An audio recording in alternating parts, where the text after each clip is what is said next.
যেভাবে লেখা আছে আমি সেভাবেই পড়ছি। আসসালামু আলাইকুম রাসেল ভাই। আমি শাহ আদিব জিদান। বর্তমানে বরিশাল জেলা স্কুলে অধ্যয়নরত আছি। আজকের ঘটনাটি আমি মূলত আমার মামার কাছ থেকে শুনেছি। ঘটনাটি মুলাদি উপজেলার কাজিরহাট নামক নুরুল হাওলাদারের বাগান নামক স্থানে ঘটেছিল। ঘটনাটি আমি আমার মামার ভাষায় লিখছি। তখন বিশ্বকাপ ফুটবল চলছিল। অনেক দিন পরে দেশে আসার ফলে আমি প্রায়ই অনেক রাত পর্যন্ত বন্ধুদের সাথে আড্ডা দিতাম। তো একদিন সব বন্ধুরা মিলে ঠিক করলাম সবাই মিলে একসাথে ফুটবল খেলা দেখব। আর্জেন্টিনার খেলা ছিল সেদিন। বন্ধুরা মিলে একটা পিকনিকের আয়োজনও করেছিলাম। আমার পরিকল্পনা ছিল যে সেদিন আমার প্রতিবেশীর সাথেই বাইকে করে ফিরব, কারণ অত রাতে কোনো যানবাহন গ্রামাঞ্চলে পাওয়া অসম্ভব। কিন্তু রাত 12টার দিকেই আমার প্রতিবেশী বন্ধু আমাকে জানালেন যে শারীরিক অসুস্থতার কারণে সে আসতে পারবেন না। কিন্তু ততক্ষণে আমি সেই খেলা দেখার স্থানে পৌঁছে গিয়েছিলাম এবং সেই স্থান থেকে আমার বাসার দূরত্ব ছিল প্রায় ৬ কিলোমিটার। তাই ভাবলাম সেই যখন পড়েছি সব অ্যাক্টিভিটি শেষ করেই যাব। তাছাড়া আমার বাড়ির ওইদিকে অনেক বন্ধুদের বাড়ি আছে, কাজেই বেশি চিন্তা করলাম না। রাত প্রায় 4টের দিকে রওনা দিলাম। কাজিরহাট এলাকার শুরু পর্যন্ত আমার বন্ধুরা আমার সাথেই ছিল। বাকি পথটুকু আমার একা আসতে হয়েছিল। কাজিরহাট এলাকা থেকে আমার বাড়ির দূরত্ব প্রায় 1 কিলোমিটার। কিন্তু চেনা পরিচিত রাস্তা হবার কারণে বেশি চিন্তা করিনি। হাঁটা শুরু করলাম। হালকা জ্যোৎস্নার আলো, সাথে জোনাকির মিটিমিটি বাতি, মৃদু বাতাস, দুপাশে বাড়িঘর এবং জঙ্গল, মাঝখানে মাটির রাস্তা, আর আমি হেঁটে চলেছি বাড়ির উদ্দেশ্যে। হঠাৎ করে নুরুল হাওলাদারের বাগানের রাস্তার কাছে আসতেই দেখলাম বাগানের মাঝখানে আগুন জ্বলছে, ধোঁয়া উঠছে। কিছুটা অবাক হলাম। মূলত গ্রামের মহিলারা পাতা কুড়ানোর জন্য এই বাগান ব্যবহার করে থাকে। তাছাড়া এই বাগানের কোনো কাজ নেই এবং আশেপাশে কোনো বসতি না থাকার কারণে এই বাগানে তেমন লোকদের আনাগোনাও ছিল না। যাই হোক, আমি মাথা না ঘামিয়ে আমার মতো হাঁটা শুরু করলাম। সাডেনলি আমার পেছন থেকে কেউ ডাক দিল। কণ্ঠ আমার খুব চেনা মনে হচ্ছিল। তাকিয়ে দেখলাম আমার বাল্যবন্ধু অর্ণব। খুব খুশি হলাম এবং একসাথে গল্প করতে করতে এগোতে লাগলাম। কিন্তু হঠাৎ আমার মনে হলো পেছন থেকে অনেক মানুষ বলছে, বল হরি হরি, বল হরি হরি, বল মামা। অর্ণবকে বললেন, ভাই কোনো শব্দ পাচ্ছিস? অর্ণব বলল, কই না তো। মামা খেয়াল করলেন কোনো একটা বাজি গন্ধে যেন চারপাশ ভরে যাচ্ছে। আমি অর্ণবকে এই ব্যাপারে কিছু জিজ্ঞেস করলে সে কোনো উত্তর দেয় না এবং পেছনে ফিরে দেখি কেউ নেই। অর্ণবদের বাড়ি আরও পরে, কিন্তু হঠাৎ সে গেল কোথায় এবং চলে গেলেও কিছু বলে যেতে পারত। তাই কিছুটা রাগ করলাম। সামনে এগিয়ে যাব তখন কিসের উপর যেন পড়ে যাই। তখন যা দেখলাম সেটা আমি জীবনে কখনো ভুলব না। দেখলাম অর্ণবের লাশের উপরে আমি পড়ে আছি এবং অর্ণবের মাথা আলাদা এবং সেটা আমার দিকে তাকিয়ে হাসছে। আমি আল্লাহর নাম নিয়ে দৌড় দিলাম, এক দৌড়, কিন্তু জ্ঞান হারায়নি। মনে হলো পেছন থেকে কোনো নারী অবয়ব ডাকছে আর বলছে, বলি বলি বলি, লাগবে বলি। সামনেই দেখি গ্রামের এক চাচা দাঁড়িয়ে, আর আমি তার কাছে সাহায্য চাইলে সে আমাকে বলল, আমার সাথে আসো বাবা, তোমাকে তোমার বাড়ি দিয়ে আসি। বলে সে এক রাস্তা দিয়ে আমাকে বাড়ি দিয়ে আসছিল, কিন্তু রাস্তাটি ছিল আমার বড়ই অচেনা। আমি বললাম, চাচা এটা কোন রাস্তা? চাচা বলে উঠল, তোর মরণের রাস্তা। বলেই সে এক ধাক্কায় একটি ডোবায় ফেলে দিল আমাকে। আমি দেখলাম চাচা আর চাচা নেই, তার মাথাটা শেয়ালের মতো, শরীর থেকে পচা গন্ধ। চাচার সাথে অনেক ধস্তাধস্তি হলো এবং এক পর্যায়ে গ্রামের কয়েকজন যুবক ছেলে রাস্তা দিয়ে যাচ্ছে। আমি চিৎকার করে তাদের দৃষ্টি আকর্ষণ করলাম। বুঝলাম তারা আমার শব্দ শুনে ডোবার দিকে আসছে। তখন দেখলাম অবয়বটি আমাকে বলল, আবার দেখা হবে, এবং তারপরেই আমি অজ্ঞান হয়ে গেলাম। পরদিন নিজেকে আবিষ্কার করলাম নিজের বাসায়। লক্ষ্য করলাম শরীরে প্রচুর ব্যথা। বাসার লোকেরা জিজ্ঞেস করল, কি হয়েছিল রাতে? কিন্তু আমি তাদেরকে এই ব্যাপারে কিছুই জানালাম না, কেননা তাহলে তারা আমাকে রাতে ফুটবল খেলা দেখতে যেতে দেবে না। যাই হোক, এক মিথ্যা কারণ তাদের দর্শালাম। কি ভাবছেন ঘটনা এখানেই শেষ? না ভাই, এখনও অনেক কিছুই ঘটার বাকি ছিল আমার জীবনে। সেদিন বিকেলে আমি অর্ণবদের বাড়িতে ওর ব্যাপারে জানতে চাইলে যা শুনলাম তার জন্য আমি প্রস্তুত ছিলাম না। আমি শুনলাম যে অর্ণব নাকি ৩ বছর আগেই মারা গিয়েছে। সেদিন রাতে আমি কাজিরহাট বাজারে গিয়েছিলাম মাছ কিনতে। রাত তখন বেশি না, 7টার মতো হবে। মাছ কিনে বাড়ি ফিরছি, কিন্তু তখনই আমার মনে হলো পেছন থেকে কেউ বলছে, মাছ নিয়ে যাচ্ছিস, আমাকে দিবি না? কাল তো পালিয়ে গেলি, আজ কি করবি? হঠাৎ কাল রাতের ঘটনাসমূহ আমার মনে পড়তে লাগল। আমি আল্লাহর নাম নিয়ে শরীর বন্ধ করে সামনে এগোতে লাগলাম। দেখছি রাস্তার দুই পাশের বাগানের গাছগুলো প্রচণ্ডভাবে দুলতে শুরু করেছে। ঠিক তখনই দেখলাম একটা ভ্যান এগিয়ে আসছে দূর থেকে। দেখে আমার মনের শক্তি ফিরে এলো এবং গাছের দোলনীয় বন্ধ হয়ে গেল। সেদিন রাতে বাড়ি ফিরে মাকে মাছের ব্যাগটা দিয়ে কেউ বলে হাত মুখ ধুতে গেলাম এবং হঠাৎ মায়ের আত্মচিৎকার শুনতে পেলাম রান্নাঘর থেকে। দৌড়ে গিয়ে দেখলাম মা অজ্ঞান হয়ে পড়ে আছে। সবাই মিলে মায়ের জ্ঞান ফিরিয়ে যা শুনতে পেলাম তা অবিশ্বাস্য। মায়ের ভাষ্যমতে, তুই বাইরে যাবার পরে আমি মাছ ধোবার জন্য মাছগুলো বাজারের ব্যাগ থেকে যেই না বের করার জন্য হাত ঢুকিয়েছি, সেই দেখলাম কোনো আঙুল যেন আমার হাতের আঙুল আটকে রেখেছে। আমি তাকিয়ে দেখলাম ভেতরে অসংখ্য খুব কাটা হাত। এই দেখেই আমি জ্ঞান হারালাম। আমার আর কিছুই মনে নেই। বাবা ভাবলেন সকালে কোনো হুজুর ডেকে এনে এই সমস্যাসমূহের সমাধান করবেন, কিন্তু সেদিন রাতের মধ্যেই আরও অনেক কিছু ঘটে গিয়েছিল। সেদিন রাতে ঘুমানোর সময় বাসার টিনের উপরে অনেক শব্দ হতে লাগল, আর মনে হচ্ছিল কে যেন গুয়ানি দিচ্ছে। মা বাবাকে তখনই আমি ঘুম থেকে উঠালে তারা বললেন তারাও এমন শব্দ শুনতে পাচ্ছেন। এরপর আমরা যা শুনলাম তা কেউ বিশ্বাস করতে চাইবে না। শুনলাম আমার নানু আমাদের দরজার সামনে এসে বলছেন, আসমা দরজা খোল মা, আসমা, আসমা দরজা খোল মা। বলে রাখা ভালো, আসমা আমার মায়ের নাম এবং আমার নানু অনেক বছর আগেই মারা গিয়েছে। এসব দেখে আমরা খুব ভয় পেলাম এবং সারা রাত আয়াতুল কুরসি এবং অন্যান্য দোয়া পড়ে কাটিয়ে দিলাম। পরদিন বাবা সকালে হুজুরকে ডেকে আনলে আমি হুজুরের সাথে গত 2 দিন রাতের সব ঘটনা তাদের সাথে শেয়ার করি। মা বাবা আমাকে প্রচুর গালমন্দ করেন এসব কথা তাদেরকে না জানানোর জন্য। পরবর্তীতে হুজুর জানালেন যে আমি জিনের নজরে পড়েছি। তারা আমাকে মারার জন্যই গত 2 দিন এই ধরনের কাজ করছিল, কিন্তু মা বাবার দোয়া থাকার কারণে আমি বেঁচে গিয়েছি। সে আমাকে কিছু তাবিজ দিল এবং রাতে একা ঘোরাঘুরি করতে বারণ করল। পরবর্তীতে আমার কোনো সমস্যা হয়নি। রাসেল ভাই, এই ছিল আমার মামার সাথে ঘটে যাওয়া একটি সত্য ঘটনা। আমরা চলে যাব আমাদের পরবর্তী ঘটনায়। আমরা এখন ঘটনায় চলে যাব। আফান ভাই, চলুন আপনার ঘটনা শুনে আসি, যে ঘটনা নিয়ে সবাই অপেক্ষা করছে আপনার কাছ থেকে শোনার জন্য। জি রাসেল ভাই, অনেকদিন রাজবাড়ির ঘটনা বলা হয় না, এমন একটি ঘটনা আমি আজকে আপনাদের সামনে উপস্থাপন করব। ঘটনাটির সময়কাল 1968 সালের দিকে, 68 বা 69 এমন একটা সময় আর কি, এক্স্যাক্ট সালটাতে বলতে পারছে, তবে 2 সালের মধ্যেই কোনো একটা হবে।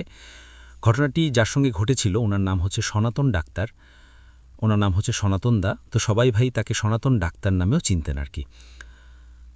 আজকে রাজবাড়ি যে মাছ বাজার রয়েছে, মাছ বাজার মেইন যে বাজারটা রাজবাড়ি জেলা সদরের, তো ওই মাছ বাজারের ঠিক কাছেই একটা ছোট্ট টিনের একটা দোকান ছিল, মানে একটা ডিসপেন্সারি, হোমিওপ্যাথির একটা ডিসপেন্সারি ছিল। তো উনি এটা চালাতেন। আসলে ডাক্তার হিসেবে ওনার তেমন কোনো খ্যাতি ছিল না, রোগীটুকি খুব বেশি উনি পেতেন না, তবে ভালো মানুষ হিসেবে ওনার একটা বিশেষ খ্যাতি ছিল। সৎ, পরোপকারী, সহজ সরল মানুষ হিসাবে এবং নিরেট ভদ্রলোক বলতে যেটা বোঝায়, উনি তেমন একজন মানুষ ছিলেন। সনাতন ডাক্তার কিন্তু রোগী ওরকম পেতেন না, ওরকম পরিচিত উনি ছিলেন না। টুকটাক আসতেন। ওনার বাড়ি ছিল রাজবাড়ির কুটিপাচুরিয়া গ্রামে। তো ওনার একটা বাইসাইকেল ছিল, প্রতিদিন উনি আসতেন। এই প্রায় 10-12 কিলোমিটার পথ পাড়ি দিয়ে উনি আসতেন। আবার মাগরিবের পরপরই, কারণ তখনকার সময় কিন্তু এদিকে ইলেকট্রিসিটি অতটা ছিল না, থাকলেও খুব আর কি, ওই সময় সে মুক্তিযুদ্ধের আগে। তো এজন্য সন্ধ্যার পরে মানুষজন ও সময় থাকতো না ওদিকে, এজন্য উনি বাড়ি চলে যেতেন সাইকেল নিয়ে। আর ওনার দোকানেও একজন কম্পাউন্ডার ছিলেন, ওর বাড়ি রাজবাড়ির প্রপারেই, তবে সে এখন কোথায় আছে আমি জানি না, আমি তার কোনো সন্ধান পাইনি। তার নাম ছিল আব্দুর রহিম। সে ওনার দোকানের কম্পাউন্ডার ছিলেন আর কি। তো যেটা করতেন, সনাতন ডাক্তারের ওই দোকানের চাবি থাকতো 2টা। তো উনি একটা চাবি নিয়ে চলে যেতেন, আর আব্দুর রহিম একটু পরে দোকান বন্ধ করে দিতে, যেহেতু তার বাসা কাছেই, এজন্য সে ওই দোকানটা পরে বন্ধ করে সে বাড়িতে যেত। তো একবার কি হয়েছে, শীতকালের সময় তো ঠিক মাগরিবের একটু আগ দিয়ে একজন লোক এসেছে, যে ডাক্তার সাহেব আমার বাড়িতে একটা রোগী আছে, চলেন আপনাকে একটু যেতে হবে কষ্ট করে। তো এখন উনি চিন্তা করছেন আর কিছুক্ষণ পরে মাগরিবের আজান দিবে, তো এখন যাব আর ফিরতে ফিরতে যদি দেরি হয়ে যায়। তো উনি আসলে ওরকম আগ্রহ নাই। ওই লোকটা বলতেছেন যে না না, আপনি চলেন, আমার বাসা কাছেই। যদিও লোকটাকে উনি চেনেন না, তারপরও চিন্তা করেন কাছে বাসা দেখে শুধু কতক্ষণ লাগবে কই, যেতে আধা ঘন্টা, আসতে আধা ঘন্টা। তো চিন্তা করেন আধা ঘন্টা দেরি খুব বেশি দেরি না, আসতে পারবো। এখন ওনার সাথে আর সাইকেল নেন নাই। উনি চিন্তা করছেন যে ওনার সাইকেলের ব্যাপার আজকে ওনার ক্যারিয়ার যেটা যেটা সাধারণ কেউ বসতে পারে, ওনার ওইটা খুব নড়বড় ছিল, উনি চিন্তা করেন যে এই লোকটাকে বসালে তো সাইকেলটা ভেঙে যেতে পারে। তো চিন্তা করেন সাইকেল দোকানেই থাক, আমি ওনাকে নিয়ে হাঁটতে থাকি, যেহেতু কাছেই বাড়ি। এখন এই যে হাঁটা শুরু করেছে, হাঁটছে, তো বলতেছে, কি তোমার বাড়ি কোথায়? কয় এই যে সামনে। তো সামনে করতে করতে বলে যায়, বলে তোমার বাড়ি কোথায়? বলে সোনাকান্দর গ্রাম। সোনাকান্দর গ্রাম কিন্তু যারা রাজবাড়ি শুনছেন, ওখানে যদি আপনি সাইকেল চালিয়েও যান, ওখানে যেতে মনে হলো 15 থেকে 20 মিনিট লাগবে, আর পায়ে হেঁটে গেলে প্রায় 45 মিনিট 50 মিনিট সময় লাগবে। তখন হয়তোবা সাইকেলে বা এখন অটোতে গেলে খুব কাছেই, কিন্তু ওই সময় পায়ে হেঁটে যাওয়ার পথটা একটু দূরে ছিল। এখন বলে তোমার বাড়ি সোনাকান্দর গ্রামে? তো আমাকে আগের থেকে বলো নাই কেন? বলে যে যদি না আসতেন এই ভাই বলি নাই। তা যাই হোক, উনি ওই বাড়িতে যান, গিয়ে রোগী দেখেন। রোগী দেখে ফিরতে ফিরতে ওনার দেরি হয়ে যায়। আর ওনার দেরি দেখে ওনার দোকানের যে কম্পাউন্ডার আব্দুর রহিম, সে দোকান বন্ধ করে চলে গেছে। এখন উনি চিন্তা করছে, উনি এসে দেখেন দোকান বন্ধ। এখন ওনার সাইকেল তো দোকানের মধ্যে, এখন বাসায় যাবেন কিভাবে? তো উনি চিন্তা করলেন কি আর করা, যেহেতু চলেই গেছে, তখনকার দিনে তো আর মোবাইল ফোন ছিল না, আর আব্দুর রহিমের বাড়ি আরেকটা গ্রামে ছিল। এখন সেখানে গিয়ে চাবি আনা সম্ভব না, এমনিতেই দেরি হয়ে। উনি চিন্তা করেন, ঠিক আছে, হাঁটতেই চলে যাব আজকে। তো উনি ওই চিন্তা করে হাঁটা শুরু করেন, ওখান থেকে হাঁটা শুরু করেন। তো আজকে আমি রাসেল ভাই ওই যে লোকোশেডের যে গল্পটা আমি সাধারণত বলি, ওই লোকোশেড দিয়ে হাঁটা শুরু করছেন। কিন্তু মজার বিষয় হচ্ছে, লোকোশেড কিন্তু তখন হন্টেড ছিল না। লোকোশেড হন্টেড হয়েছে 1971 সালের পরে, কারণ ওই জায়গাতে তো অনেক গণহত্যা হয়েছে, এখনও কিন্তু ওখানে বদ্ধভূমি আছে। তো যার কারণে ওই ঘটনাটা 1971 সালের আগে, তো তখন ওই জায়গাটা হন্টেড ছিল না। যার কারণে উনি যখন লোকোশেড পার হয়ে ওদিকে চলে যাচ্ছেন, কোনো ঘটনা ওনার সাথে ঘটে নাই। আর আজকে যে রেল লাইনটা লোকোশেডের এদিক দিয়ে গলন্দঘাট পর্যন্ত চলে গেছে, তখন কিন্তু এই রেল লাইনটা ছিল না, রেল লাইনটা অন্য দিক দিয়ে ছিল। ওটা এমনি পায়ে হাঁটা পথ ছিল এই দিক দিয়ে। তো উনি যাচ্ছেন, ওদিক দিয়ে একদম সোজা চলে গেলে ওনার বেশ ঘণ্টাখানেক হাঁটলে ওনার বাড়ির কাছাকাছি উনি চলে যেতে পারেন। ঘণ্টা 2-2.5 লাগে আর কি হেঁটে যেতে। উনি যাচ্ছেন, কিছুটা পথ পার হয়ে দাঁতশি বাজার নামে একটা জায়গা আছে, এটা রাজবাড়ির লোকজন অবশ্যই চিনে থাকবেন সেটা। তো দাঁতশি বাজারটা পার হয়ে উনি হাঁটা শুরু করেন। এই পর্যন্ত কোনো সমস্যা হয় নাই। তো উনার হাতে কিন্তু ভাইয়া একটা মানে টর্চ লাইট থাকতো সব সময়, যেহেতু উনি রাত্রে চলাফেরা করতেন, টর্চ লাইট থাকতো। তো টর্চ লাইট জ্বালিয়ে উনি যাচ্ছেন, হঠাৎ ওনার পথের সামনে একটা মাঝারি আকৃতির একটা বিড়াল সামনে পড়ে। বিড়াল, তো বিড়ালটি ওনার পথ আগলে দাঁড়িয়ে আছে, বিড়ালটি সরে না, এবং উনি বিড়ালটিকে সাইড কেটে চলে যাওয়ার চেষ্টা করল, বিড়ালটি আবার সামনে চলে আসে। তো উনি রাসেল ভাই, উনি ডাক্তার মানুষ ছিলেন, বিজ্ঞান মনস্ক ছিলেন। উনি এসব জিন ভূত প্রেত এগুলো আবার বিশ্বাস করতেন না, আর ওনার সাথে কখনো কোনো ঘটনা ঘটেও নাই, স্বাভাবিকভাবে ওনার বিশ্বাস করার আসলে কথাও না। এরকম একটা মেন্টালিটি ওনার ছিল যে এগুলা সব মনের ভুল আর কি। বিড়াল যেহেতু সামনে এসেছে, তো উনি বিড়ালটিকে সরিয়ে দেওয়ার চেষ্টা করছিলেন। তো বিড়ালটি সরে না, উনি যেদিক দিয়ে যাওয়ার চেষ্টা করে বিড়ালটি বারবার পথ আগলে দাঁড়ানোর চেষ্টা করছে। তো একটা পর্যায়ে বিড়ালটিকে উনি একটা লাঠি নিয়ে ধাওয়া করেন। তো বিড়ালটি একটু সাইডে সরে যায় ভয় পেয়ে। আবার উনি হাঁটা শুরু করেন। এরপরে বিড়ালটি কি ওনার পা জড়িয়ে ধরছে বারবার, কিছুতেই যেতে দিতে চাচ্ছে না সামনের দিকে। তো উনি আরও বিরক্ত হয়ে পা ঝাড়ি দিয়ে বিড়ালটিকে দূরে ফেলে দেন। এরপরে দেখেন বিড়ালটি হেঁটে কোন দিক যেন চলে গেল, আর তাকে ওই বিড়ালটিকে দেখে নাই। উনি সামনে হাঁটা শুরু করেন। এরকম 15-20 মিনিট হাঁটার পরে হঠাৎ দেখে যে একজন মহিলা, দূর থেকেই দেখছেন যে একজন মহিলা সামনে সাদা কাপড় দিয়ে কিছু একটা ঢেকে রেখেছে আর কান্নাকাটি করছে, নাকি সুরে কান্নাকাটি করছে। তো উনি যত কাছে যাচ্ছেন, ভয়াবহ রকমের দুর্গন্ধ উনার নাকে আসছে, এত দুর্গন্ধ যে শেষ পর্যন্ত নাকে কাপড় দিয়ে সামনে গেছেন, যে বলছেন, এই কি হয়েছে, আপনি কাঁদছেন কেন? তো উনি বলছেন যে আমার ছেলে মারা গেছে। তো বলছে, ছেলে মারা গেছে, তো এটাই কি আপনার ছেলে? বলে, হ্যাঁ ছেলে।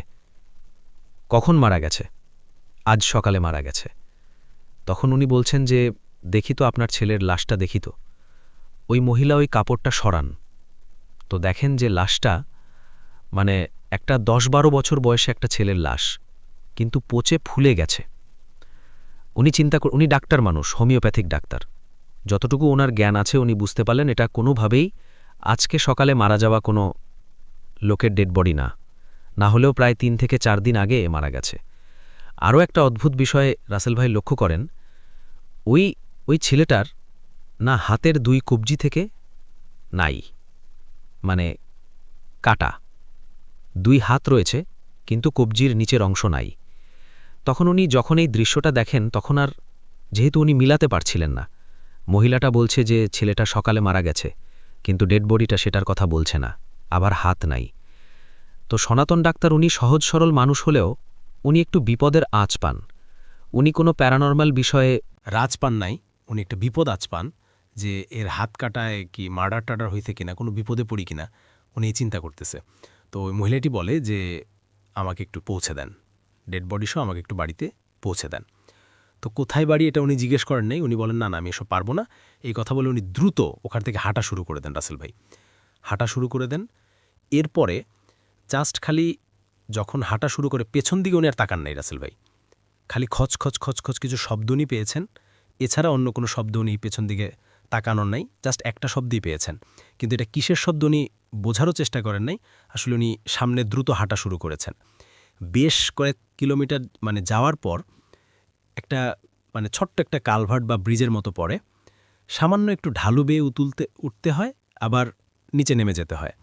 তো উনি ফিল করেন যে উনি যখন এই সামান্য একটু মানে ঢালুর দিকে উঠছে, মানে উপরের দিকে উঠছেন আর কি, উঁচু দিকে ব্রিজে ওঠার জন্য, তো মনে হচ্ছে যে ওনার পায়ের সমস্ত শক্তি শেষ হয়ে গেছে।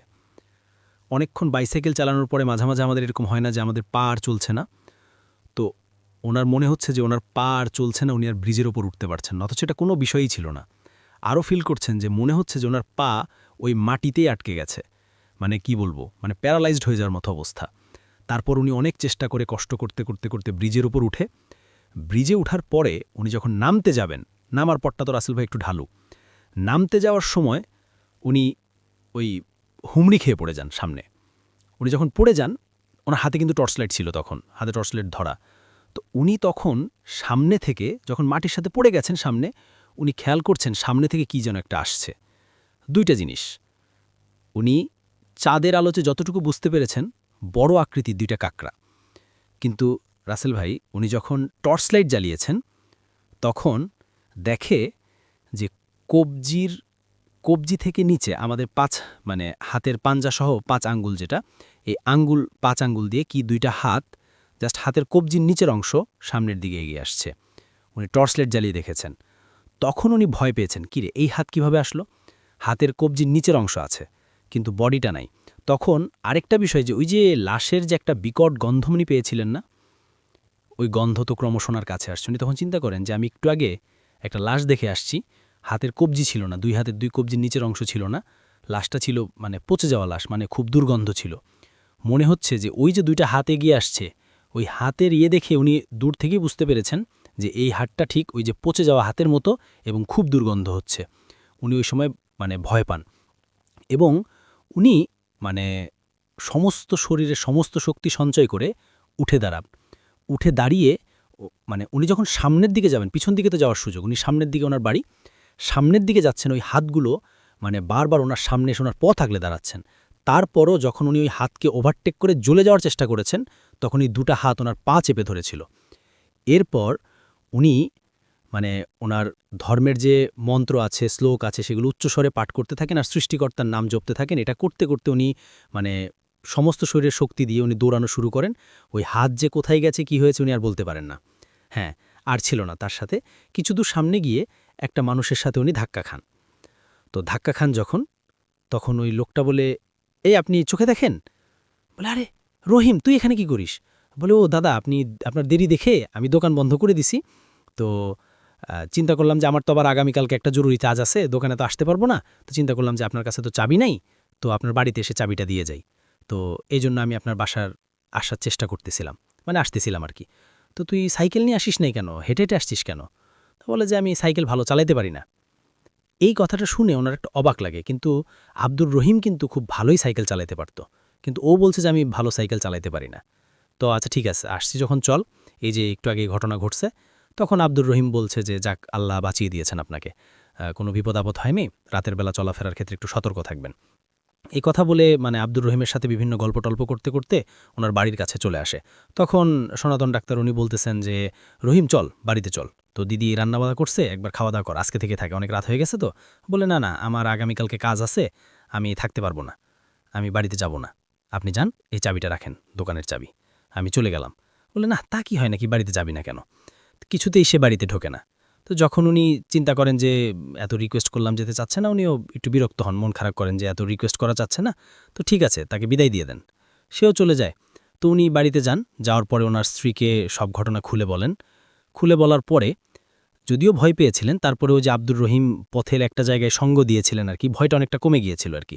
খুব যে ভয় পেয়ে একদম জ্বর চলে আসে, বিষয়টা এরকম না। পরের দিন উনি দোকানে গেছেন, ওনার যে ডিসপেন্সারি সেখানে গেছেন। যাওয়ার পর দেখে আব্দুর রহিম দোকান খুলে বসে আছে। কিরে আব্দুর রহিম, তুই না বললি যে কালকে মানে আজকে আসবি না? বলে যে আপনাকে আমি কখন বললাম আজকে আসবো না? আপনার সাথে তো আমার দেখাই হয় নাই। তখন কি বলিস দেখা হয় নাই? কালকে রাতে তোর সাথে আমার ধাক্কা লাগলো, তারপর গল্প করতে করতে গেলাম, তুই আমাকে দোকানের চাবি দিলি, এই যে চাবি, এই যে আমি চাবির সাথে নিয়ে আসছি। বলে আরে, এই চাবি আপনি পেলেন কোথায়? আমি তো এই চাবি কালকে দোকানে রেখেই চলে গেছি, আপনার দেরি দেখে দোকান টোকান তালা মেরে চলে গেছি। চাবি তো দোকানের মধ্যেই ছিল, চাবি আপনাকে দেই নাই। আর আমি তো দোকান তালা মেরে আমি তো বাড়িতে চলে গেছি। তখন উনি চিন্তা করেন, তাহলে আমার ওই পুরো পথ সঙ্গ দিল কে? এইটার মানে রহস্য উনি আর উদ্ধার করতে পারেন নাই। রাসেল ভাই, উনি স্বাধীনতার পূর্বেই, যখন মোটামুটি আমাদের এদেশে একটু বিভিন্ন সমস্যার সৃষ্টি হয়, উনি ওই সময়ই মানে ওনার ফ্যামিলির অন্যান্য মেম্বার যারা, তারা নদী অঞ্চলে থাকতেন, উনি ওই সময় ওনার জমি জমা বিক্রি করে দিয়ে চলে গিয়েছিলেন আর কি। আর ফেরত আসেন নাই কখনো, যার কারণে উনি এখনও বেঁচে আছেন কিনা আমরা জানি না। তবে একটা বিষয় রাসেল ভাই, আমি এই ঘটনার থেকে একটা বিষয় আমি মানে শিক্ষা পেয়েছি বা আমি বুঝতে পেরেছি, আশা করি ঈশ্বরও বুঝতে পারবেন। সেটা হচ্ছে যে এই যে সনাতন ডাক্তার যিনি, উনি একজন খুবই পরোপকারী ভালো মানুষ ছিলেন। রাতের বেলা হয়তোবা চলার পথ উনি বিপদে পড়েছেন, কিন্তু দেখেন আব্দুর রহিম সেজে কোন একজন তাকে হেল্প করেছে। হয়তোবা আল্লাহ তাকে পাঠিয়েছেন, যারা মানুষের উপকার করে, মানুষের কল্যাণ কামনা করে, তারা যদি কখনো বিপদে পড়েও, সে প্যারানর্মাল বিষয় হোক আর যেটাই হোক, সে যে ধর্মেরই লোক হোক, আল্লাহ তালা অবশ্যই তাকে সাহায্য করবেন। যেভাবে সাহায্য করা প্রয়োজন, আল্লাহ তালা অবশ্যই তাকে সাহায্য করবেন। তো এই ঘটনাটা ছিল জাস্ট এক রাতেরই ঘটনা, এরপরে ওনার সাথে আর কোনো ঘটনা ঘটেছে বলে জানি না। এই এক রাতে রাসেল ভাই এই ঘটনাটি ঘটেছিল, এটা ছিল ঘটনা। থ্যাংক ইউ সো মাচ প্রথমত আপনার ঘটনার জন্য এবং চমৎকার উপস্থাপনার জন্য। আশা করছি যে আপনাদেরও ভালো লেগেছে অ্যান্ড আমাদের। আজকে আফনান ভাই যে কষ্ট করে আমাদের স্টুডিওতে এসেছেন, আফনান ভাই আপনি একটু যে একটা ঘটনা বলার জন্য যে কষ্ট করে স্টুডিওতে আসলেন, এই যে এই টানটা কিভাবে অনুভব করেন, কেন অনুভব করেন, একটু বলবেন আমাদেরকে? না আসলে এই যে যারা শুনছেন তাদের নিশ্চয়ই আপনার একটা পরিবারের মতোই মনে হয়, রাইট? জি জি, সেটাই। আরেকটা বিষয় হচ্ছে যে আসলে কোন একটা বিষয়কে মানে হৃদয়ে ধারণ করা, এটা একটা সবচেয়ে বড় বিষয়, একটা ভালোবাসা, এটা কাজ করে সবসময়। এজন্য ঢাকায় যখনই আসি, যেমন এই কয়েক সপ্তাহ একটু ঘন ঘন আসা হয়েছে ঢাকায়, এজন্য যখনই আসছি স্টুডিওতে আসার চেষ্টা করি। আবার দেখা যায় মাঝখানে কিন্তু বেশ কয়েক মাস আসতেই পারি নাই, কারণ তখন রেকর্ড ফাইলগুলো পাঠিয়েছি আর কি। যখনই আসার মানে ঢাকায় এসেছি, চেষ্টা করেছি আসার জন্য, এটা মানে অন্তরের একটা ভালোবাসা, এটা আল্লাহ সৃষ্টি করে দিয়েছেন। তো এই জন্যই আসলে একটা গল্প না মনে হয় যে সবসময় আসি গল্প না থাকলে। রাইট, আমরা আফরান ভাইকে আর আটকাবো না, কারণ রাত হয়ে আছে এবং বৃষ্টির রাত। আরেকটু পরে হয়তো যানবাহন কোনো কিছু পাওয়া যাবে না, ট্রান্সপোর্টেশন সব বন্ধ হয়ে যাবে। Thank you so much Afran ভাই আমাদেরকে সময় দেওয়ার জন্য। এবং আপনি যখন আপনার এলাকার এবং আপনার আচ্ছা আফরান ভাই কিছুটা বলতে চাচ্ছিলেন, যে বলেন, আরেকটা ঘটনা আছে প্লিজ, তাহলে একটু শুরু করি, বলেন। এখন যে স্টোরিটি আমি মানে শেয়ার করব, এটি আমাদের আলামিন দিয়েছে নড়াইলের। আর আলামিনের ঘটনা মানে স্পেশাল হবেই, এটা কোনো মানে সন্দেহ নেই। আজকে কিন্তু এটা সারপ্রাইজ ছিল, আমি জানতাম যে উনি একটা শেয়ার করবেন, দুটো শেয়ার করছেন, মাই গুডনেস, আলহামদুলিল্লাহ। চলুন আমরা সরে আসি। আচ্ছা, আলামিন যেই স্টোরিটি শেয়ার করেছে, এই ঘটনাটির সময় খুব বেশি দিন আগে না, 2018 সালের ঘটনা। এটি 4 বন্ধুকে কেন্দ্র করে। এটি ওই নড়াইল জেলার লোহাগাড়া উপজেলার লাহুরিয়া ইউনিয়নের একটা জায়গা আছে, এটাকে পশ্চিমপাড়া বলে আর কি, পশ্চিমপাড়া। তো পশ্চিমপাড়া 4 বন্ধু আছে, একজনের নাম হৃদয়, রমজান, রিয়াজ এবং তাজরুল। তো হৃদয়ে মাদ্রাসায় লেখাপড়া করত, রমজান এবং রিয়াজ স্কুলে পড়তো, আর তাজরুল লেখাপড়া ছেড়ে দিয়েছিল। তার ওই চাচার একটা ডেকোরেটরের দোকান ছিল, সেই ডেকোরেটর দোকানে কাজে ঢুকে যায়। গ্রামের বিভিন্ন প্রোগ্রামগুলোতে, বিয়ে শাদী আরো বিভিন্ন প্রোগ্রামগুলোতে যে ডেকোরেটর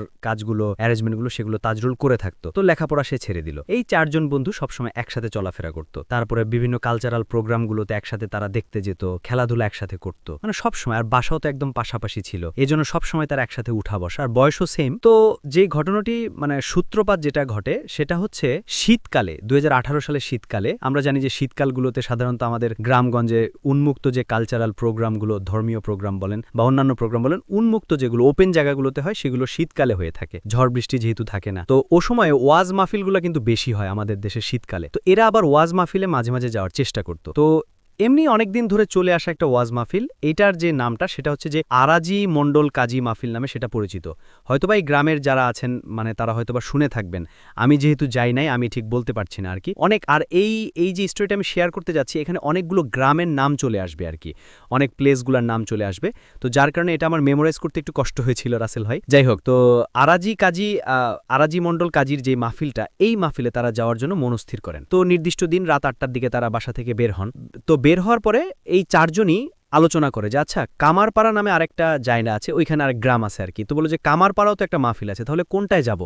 তখন ওরা চিন্তা করে যে কামারপাড়া মাহফিলের সাথে সেখানে ওই যে ইসলামিক সঙ্গীত অনুষ্ঠানও ছিল। তো ওরা যেহেতু একটু কালচারাল মাইন্ডেড ছিল, ওরা চিন্তা করলো ঠিক আছে, তাহলে মাহফিলও শুনলাম, ইসলামিক গানও শুনলাম, ওখানে একজন নাম করা ইসলামিক সঙ্গীত শিল্পীও আসবেন, তাকেও দেখলাম, দুই কাজই হলো আর কি একসাথে। তো ওরা চিন্তা করে তাহলে আরাজি কাজী মণ্ডলের মাহফিলটা বাদ, আমরা কামারপাড়া মাহফিলে যাব। আর কামারপাড়া মাহফিলের ওইখানে কামারপাড়া যাওয়ার জন্য মানে যে গ্রামের মধ্যে যে পথ, সেটা প্রায় 1.5 ঘন্টা লাগে হেঁটে যেতে রাসেল ভাই, 1.5 ঘন্টার মতো সময় লাগে। ওরা রওনা দেয়। হঠাৎ করে তাজরুল ওই হৃদয়, রমজান এবং রিয়াজকে বলে যে আচ্ছা, আমরা এত পথ হাঁটবো কেন? আমার একটা শর্টকাট রাস্তা জানা আছে, সেটা হলো ওই ইছামতি বিলের মধ্য দিয়ে যদি আমরা যাই, 20 থেকে 25 মিনিটের মধ্যে আমরা কামারপাড়ার কাছে চলে যেতে পারবো। তো আমরা এদিক দিয়ে চলে যাই। এখন অন্যরা বলে আসলেই তো তাই, আমরা 1.5 ঘন্টা হাঁটবো কেন, আমরা একটু তাড়াতাড়ি চলে যাই সেখানে। তো যেই চিন্তা সেই কাজ, তাজরুলের নির্দেশনায় ওরা ইছামতি বিলের মধ্য দিয়ে হাঁটা শুরু করেন। আর শীতকালে তো আসলে বিলগুলোতে পানি থাকে না, তখন বিলগুলোতে কিন্তু রাসেল ভাই ধান চাষ হয়। তো সেখানে পুরো বিলে ধান চাষ হয়েছে, আর ক্ষেতের মাঝখান দিয়ে আমরা যেটাকে আইল বলি, এই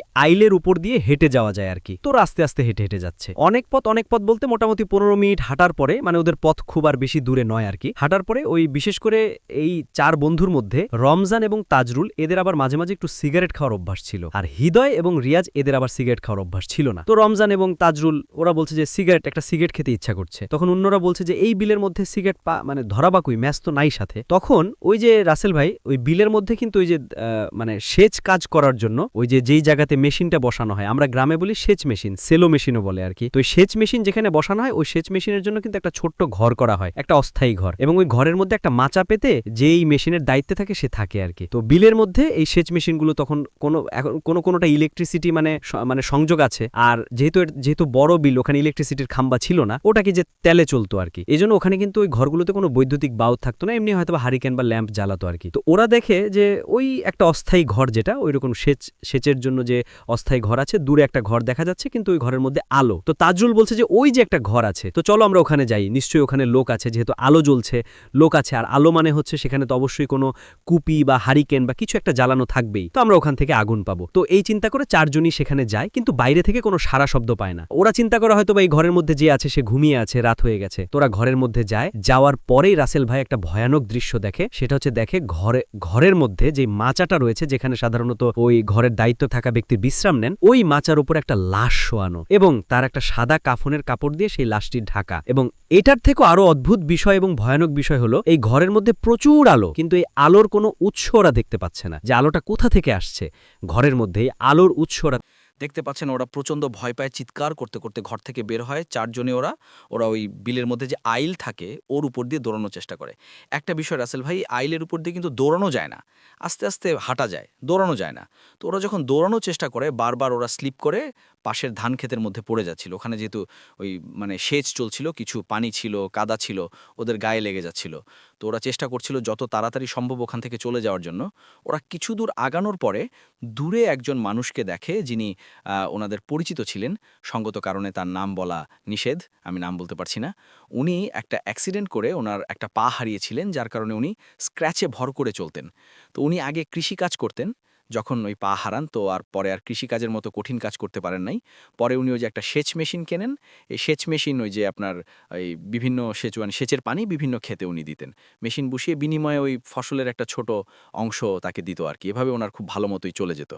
তো ওরা বলছে যে, আরে ওই যে ভাই দেখা যাচ্ছে, দূরে দেখতে পাচ্ছি আমরা, 4 জনই দেখছে, চলো চলো তার কাছে যাই, গিয়ে বিষয়টা বলি। তখন ওরা তাকে দেখে, মানে ওরা 4 জন তার দিকে ছুটতে থাকে। ছুটতে ছুটতে যখন তার কাছে চলে এসে দেখে যে তাকে সে আর নাই ওখানে। ভাই কই গেল? অনেক তার দিকে খুঁজে যে এত তাড়াতাড়ি কোথায় গেল? উনি তো এত তাড়াতাড়ি সরে যাওয়ার কথা না, উনি তো এত দ্রুত চলতে পারে না, উনি তো স্ক্র্যাচে করে চলেন। আর এই আইলের উপর দিয়ে আমরা 2 পা দিয়ে হাঁটতে কষ্ট হয়, তো উনি স্ক্র্যাচে ভর করে এত তাড়াতাড়ি কোথায় চলে গেলেন? তো ওরা বুঝতে পারে যে ওরা একটা বিপদে পড়ে গেছে, বড় ধরনের একটা বিপদ। তখন ওরা চিন্তা করে যে আমাদেরকে দ্রুত ওই কামারপাড়া চলে যেতে হবে, যেখানে মাহফিল। ওরা বলে আমরা তো খুব কাছাকাছি আছি। ওরা হাঁটা শুরু করে। তো হাঁটতে হাঁটতে রাসেল ভাই ওরা একটা অদ্ভুত জায়গায় নিজেদেরকে আবিষ্কার করে। দেখে যে ওরা হাঁটতে হাঁটতে একটা উঁচু ঢিবির মতো একটা বিশাল জায়গা চলে আসছে, এবং সেখানে মানে খুব ঘন কাশবন। ওরা বলে কি ব্যাপার, আমরা এখানে চলে আসলাম কেন কাশবন? এবং কাশবনের মধ্যে ওরা 4 জন হারিয়ে যায়। কিন্তু হারালেও যেহেতু ওরা ওখানেই ছিল, ওরা চিৎকার চেঁচামেচি করে নাম ধরে ডাকতে ডাকতে ওরা নিজেদেরকে আবার একত্র করে। কাশবনে রাসেল ভাই ওরা যখন আসে, তখন ওরা নিজেদেরকে আবিষ্কার করে এটা আসলে শুধু একটা উঁচু ঢিবি বা কাশবনের একটা ঢিবি না, এটা হচ্ছে একটা শ্মশান। সেটা হচ্ছে যখন মানে বর্ষাকাল থাকে, তখন ওই অত্র এলাকার যারা সনাতন ধর্মাবলম্বী যারা আছেন তাদের মধ্যে কেউ মারা গেলে, তখন তো আর ওই লাশ পোড়ানোর জন্য মানে যে অ্যারেঞ্জমেন্টগুলো নিচু জায়গায় বর্ষাকালে নত সম্ভব নয়। তখন তারা কি করতো, ওই উঁচু জায়গায় নিয়ে আসতো। বিলের মধ্যে ওই জায়গাটা উঁচু ছিল। তো ওখানে লাশ নিয়ে এসে ওখানে মানে লাশ পোড়াতো আর কি। তো ওইখানে ওরা দেখে যেরকম বিভিন্ন ওই কাঠ কয়লা পড়ে আছে, বিভিন্ন জায়গায় ছড়িয়ে ছিটিয়ে আছে, বিভিন্ন জায়গায় ওরা বুঝতে পারে যে এটা তো শ্মশান, এবং আগে থেকেই তো ওরা শুনেছিল, রাত্রেবেলায় বুঝতে পারে না সেটা। ওরা ওখানে চলে এসেছে। দ্রুত ওরা 4 জন সেখান থেকে নেমে আবার অন্যদিকে হাঁটা শুরু করে। 15 থেকে 20 মিনিটের মাথায় ওরা আবার নিজেদেরকে আবিষ্কার করে, আবার ঠিক ওখানে চলে আসছে। বলে যে কি ব্যাপার, আমরা আবার এখানে কিভাবে চলে আসলাম? ওরা আবার সেখান থেকে নেমে যায়। নেমে আবার হাঁটা শুরু করে। আবারও রাসেল ভাই পরপর 3 বার একই ঘটনা ঘটে। ওরা বারবার ওই শ্মশানের ওই ঢিমির ওখানে চলে আসছিল। হৃদয় যেহেতু মাদ্রাসায় লেখাপড়া করত, ও তখন উচ্চস্বরে কোরআন তেলাওয়াত করতে থাকে। ও বুঝতে পারে যে আমরা আজকে আমাদের হয়তোবা বড় ধরনের কোনো ক্ষতি হয়ে যাবে। উচ্চস্বরে কোরআন তেলাওয়াত করতে করতে ওখান থেকে নেমে আসে 4 জনই, মানে হৃদয় কোরআন তেলাওয়াত করে অন্য 4 জন 3 জন সাথে থেকে নেমে আসে। তখন রাসেল ভাই আর ওরা আর ব্যাক করে ওই জায়গায় ওই গোলকধাঁধায় পরে আর ফেরত আসেনি। ওরা ওই মেইন রাস্তায় উঠে যায়, যেখান থেকে ওরা ওই কামারপাড়া মাহফিলে যায়। সেখানে গিয়ে দেখে এক অদ্ভুত ঘটনা। সেটা হলো গিয়ে দেখে যে মাহফিল শেষ। ওই প্যান্ডেলের দায়িত্বে যারা ছিল তারা ওই সব বাঁশ, খুঁটি, কাপড় এগুলা গুছাচ্ছে। ওরা বলে কি ব্যাপার, মাহফিল কি হইল? মাহফিল তো শেষ। বলে মাহফিল শেষ মানে? রাত 8টায় রওনা দিলাম, বড় জোর 1.5 ঘন্টা লাগছে আমাদের আসতেই, বিলের মধ্যে এত ঝামেলার পরও। তো মাহফিল শেষ হয় কি? এখন তো 9:30 বাজার কথা। বলে তোমাদের কি মাথা খারাপ হইছে? এখন বাজে রাত 2:30। ওরা চিন্তা করে যে সর্বনাশ, আমরা এত সময় কি করলাম, কিভাবে চলে গেল? ওরা কিছুতেই বুঝতে পারছে না যে আমরা এত সময় কিভাবে পার করে দিলাম। তো যাই হোক, ওরা যেহেতু ওদের শরীরে কাদা টাদা লেগেছিল আর এত ছোটাছুটি কারণে ওদের প্রচণ্ড ক্ষুধা লেগেছিল, কিন্তু মাহফিল যেহেতু শেষ হয়ে গেছে, মাহফিল উপলক্ষে কিন্তু ছোট ছোট খাবারের দোকানগুলো বসে। তো আসলে কোনো দোকানও ছিল না, কিন্তু তখন 2টা দোকান ছিল, একটা ঝালমুড়ির দোকান আর হলো পাঁপড় ভাজা, যে পাঁপড় ভাজা এখন তো আসলে পাওয়া যায় না এভাবে। তো তো ওরা কি করবে, মানে খুব ক্ষুধা লাগছে। ওরা প্রচুর পরিমাণে ঝালমুড়ি এবং পাঁপড় ভাজা খায়। আর আমরা তো জানি রাসেল ভাই, ওই ভাজা পোড়া খেলে নাকি দুষ্টু জিনেরা পিছু লাগে। এটাও কিন্তু একটা বিষয়। যাই হোক, ওরা মানে খাওয়ার পরে মানে একটু মনে করিয়ে দিই যে অনেকে বলে যে ভাজা পিঠা এইসব, জি জি জি, হ্যাঁ, ভাজা মাছ। জি জি। তো ওরা চিন্তা করে যে যাই হোক, মাহফিল তো শেষ, কি আর করা, আমরা তো এখানে অ্যাটেন্ড করতে পারলাম না, এখন তো বাড়ি ফিরে যেতে হবে। তো বাড়ি ফেরার জন্য নিশ্চয়ই আর ওই সাইমতি বিলের মধ্যে দিয়ে যাবে না, পথ ঘোরা হলেও অবশ্যই তারা গ্রামের ওই 1.5 ঘন্টার রাস্তা দিয়েই যাবে। তো ওরা রাস্তা দিয়ে যাওয়া শুরু করে। এখানে রাসেল ভাই একটা কথা বলি, সেটা হচ্ছে যে এই পথ দিয়ে যাওয়ার সময় কিন্তু ভয়ানক কয়েকটা জায়গা পাড়ি দিতে হয়, হান্টের জায়গা। যেমন যেমন ওই ওখান দিয়ে কামারপাড়া দিয়ে আসতে গেলে কল্যাণপুর নামক একটা জায়গা পাড়ি দিতে হয়। ওটা ওখানে মোটামুটি ওটা সনাতন ধর্মাবলম্বী অধ্যুষিত এলাকা আর কি। ওখানে শ্মশান আছে, শ্মশানের পাশ দিয়ে যায়, কোনো প্রবলেম হয় নাই। এরপর একটা হান্টেড পরিত্যক্ত জমিদার বাড়ির পাশ দিয়ে যেতে হয়, সেখান দিয়ে যায়, সেখানেও কোনো প্রবলেম হয়নি। অনেক পুরাতন একটা বটগাছ রয়েছে, সেই বটগাছের পাশ দিয়ে যায়, সেখানেও কোনো প্রবলেম হয়নি। এরপরে সে একদম ওদের বাড়ির কাছে তালুকপাড়া নামে একটা জায়গা আছে, তালুকপাড়া, ওইখানে চলে আসে, মানে একদম বাসার কাছে চলে আসে। এরপরে পশ্চিমপাড়া আর কি, তালুকপাড়ার একদম শেষ মাথায় চলে আসে, এরপরে পশ্চিমপাড়া যেখানে ওদের গ্রাম। তো ওইখানে একটা ছোট একটা বাঁশঝাড় রয়েছে। তো বাঁশঝাড়ের যখন কাছে চলে আসে, তখন তাজরুল চিন্তা করে বাড়ির কাছেই তো চলে আসছি, আর তো আমাদের কোনো ভয় নাই। তো তখনও তো জানে যে বাঁশঝাড়ে কখনো ওই যে দুষ্টু জিন পড়ি থাকে। তো তখনও বলতেছে, মানে ও একটু সাহস করে দুষ্টমি করে বলছে আর কি, যে কে, মানে তোরা কে আছিস আশেপাশে, যদি আমার কথা শুনে থাকিস আয় আমার সামনে আয়, যদি তোদের সাহস থাকে, আমি তোদেরকে ভয় পাই না, তোদের মতো কত মানে দুষ্টু জিনদের সাথে। যুদ্ধ করে আমি জিতে গেছি, তোরা তো কিছুই না। যদি সাহস থাকে আমার সামনে আসিস বা ক্ষতি করার চেষ্টা কর, আমি আমার শরীর গা বন্ধ করে রাখছি, আমার কোনো ক্ষতি করতে পারবি না। যখনই রাসেল ভাই এই বিষয়টা বলেছে, ওরা চারজনই দেখে ওই বাসারের মধ্যে কালবৈশাখী ঝড় হলে যেভাবে মানে বাঁশের যে অবস্থা হয় ঠিক ওরকম হচ্ছে। কিন্তু আরও একটা বিষয় দেখে, আশেপাশের কোনো গাছের পাতা কিন্তু নড়ে না। তার মানে ঠিক ওই জায়গাটাতেই কোনো প্রবলেম হয়ে যায়। তখন ওরা বুঝতে পারে যে আবার একটা বিপদ আমাদের সামনে আসছে। তখন ওরা কি করে, ঝেড়ে দেয় দৌড়ো চারজনেই। বাড়ি তো কাছেই ছিল, যে যার বাড়িতে চলে যায়। যে যার বাড়িতে যাওয়ার পরে ওরা কিন্তু ওদের গার্জিয়ানকে কাউকে এই বিষয়টা কিছু বলে না, বলে রাগারাগি করবে, এই জন্য কিছু বলে না। তো যাই হোক, মনে হতে পারে ঘটনা এখানেই শেষ। আসলে কিন্তু রাসেল ভাই, ঘটনার শুরুটাই এখন থেকে, মানে এই ঘটনার পর থেকে।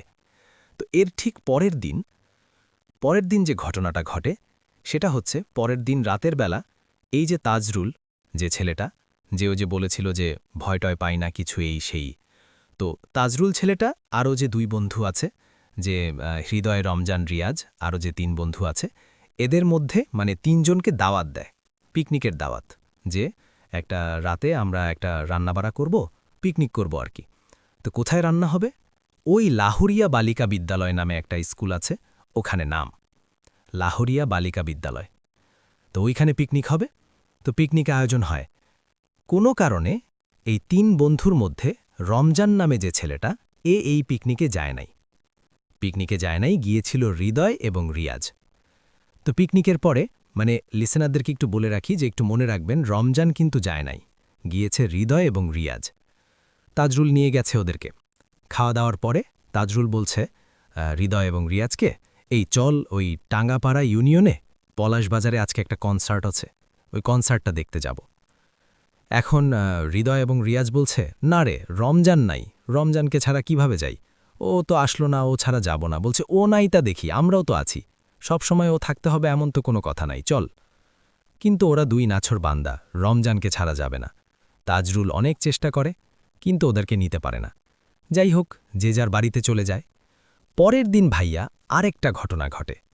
সেটা হলো, ওই হৃদয় যে ছেলেটা মাদ্রাসায় লেখাপড়া করে, সে ওই একটা জায়গায় প্রাইভেট পড়তে যায়। সেটা হলো ওই লাহুরিয়া পশ্চিমপাড়া প্রাইমারি স্কুল নামে একটা স্কুল আছে, ওখানে ওই বিকাল 4টার সময় ওর একটা প্রাইভেট আছে, ওখানে পড়তে যায়। বাড়ি থেকে 2:30-3টার দিকে বের হয়, যেতে যতটুকু সময় লাগে আর কি, একটু আগেই যেত সব সময়।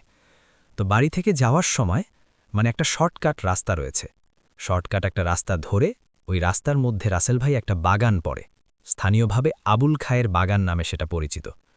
ও যখনই বাগানের মধ্য দিয়ে যাচ্ছে, হঠাৎ করে দেখে কি, তাজরুল সাথে ওদের বন্ধু সার্কেলের কেউ না, কিন্তু পরিচিত এরকম 3-4 জন, তাদেরকে ওইভাবে দেখে নাই, মানে এমনি মুখ চেনাচেনি, ওদের সাথে বসে তাস খেলছে। এই 4 বন্ধুর আবার একটা বদ অভ্যাস ছিল, ওরা আবার কার্ড খেলতো, মানে তাস খেলে। দেখে তাজরুল বসে বসে তাস খেলছে। এখন তাজরুল বসে, এই হৃদয় কই যাস? আমি তো প্রাইভেট পড়তে যাচ্ছি। বয় আমাদের সাথে একটু তাস খেল। না, আমার প্রাইভেট আছে। আরে বয়, একটু পরে গেলে কোনো সমস্যা নাই, এত তাড়াতাড়ি গিয়ে কি করবি, সব দিন তো তাড়াতাড়ি যাস। হৃদয় চিন্তা করে, আসলেই তো, একটু বসে রাসেল ভাই ওরা আবার মাঝে মাঝে কি করছে, টাকা দিয়ে তাস খেলত। মাঝে মাঝে কেউ জিতত, কেউ হারত। ওরা যখন তাস খেলতে বসছে, বারবার এই হৃদয়ে জিতে যাচ্ছিল, 5 টাকা, 15 টাকা, 10 টাকা এরকম জিতে যাচ্ছিল। এখন তাজরুল বারবার বলছে, বাহ, আরও খেল, তুই তো জিতে যাচ্ছিস। এইভাবে কিছু সময় চলার পরে, এবং আমার হৃদয়ও মগ্ন হয়ে গেছে তাস খেলায়। হঠাৎ 4টার সময় আসরের আজান দিয়ে দেয়।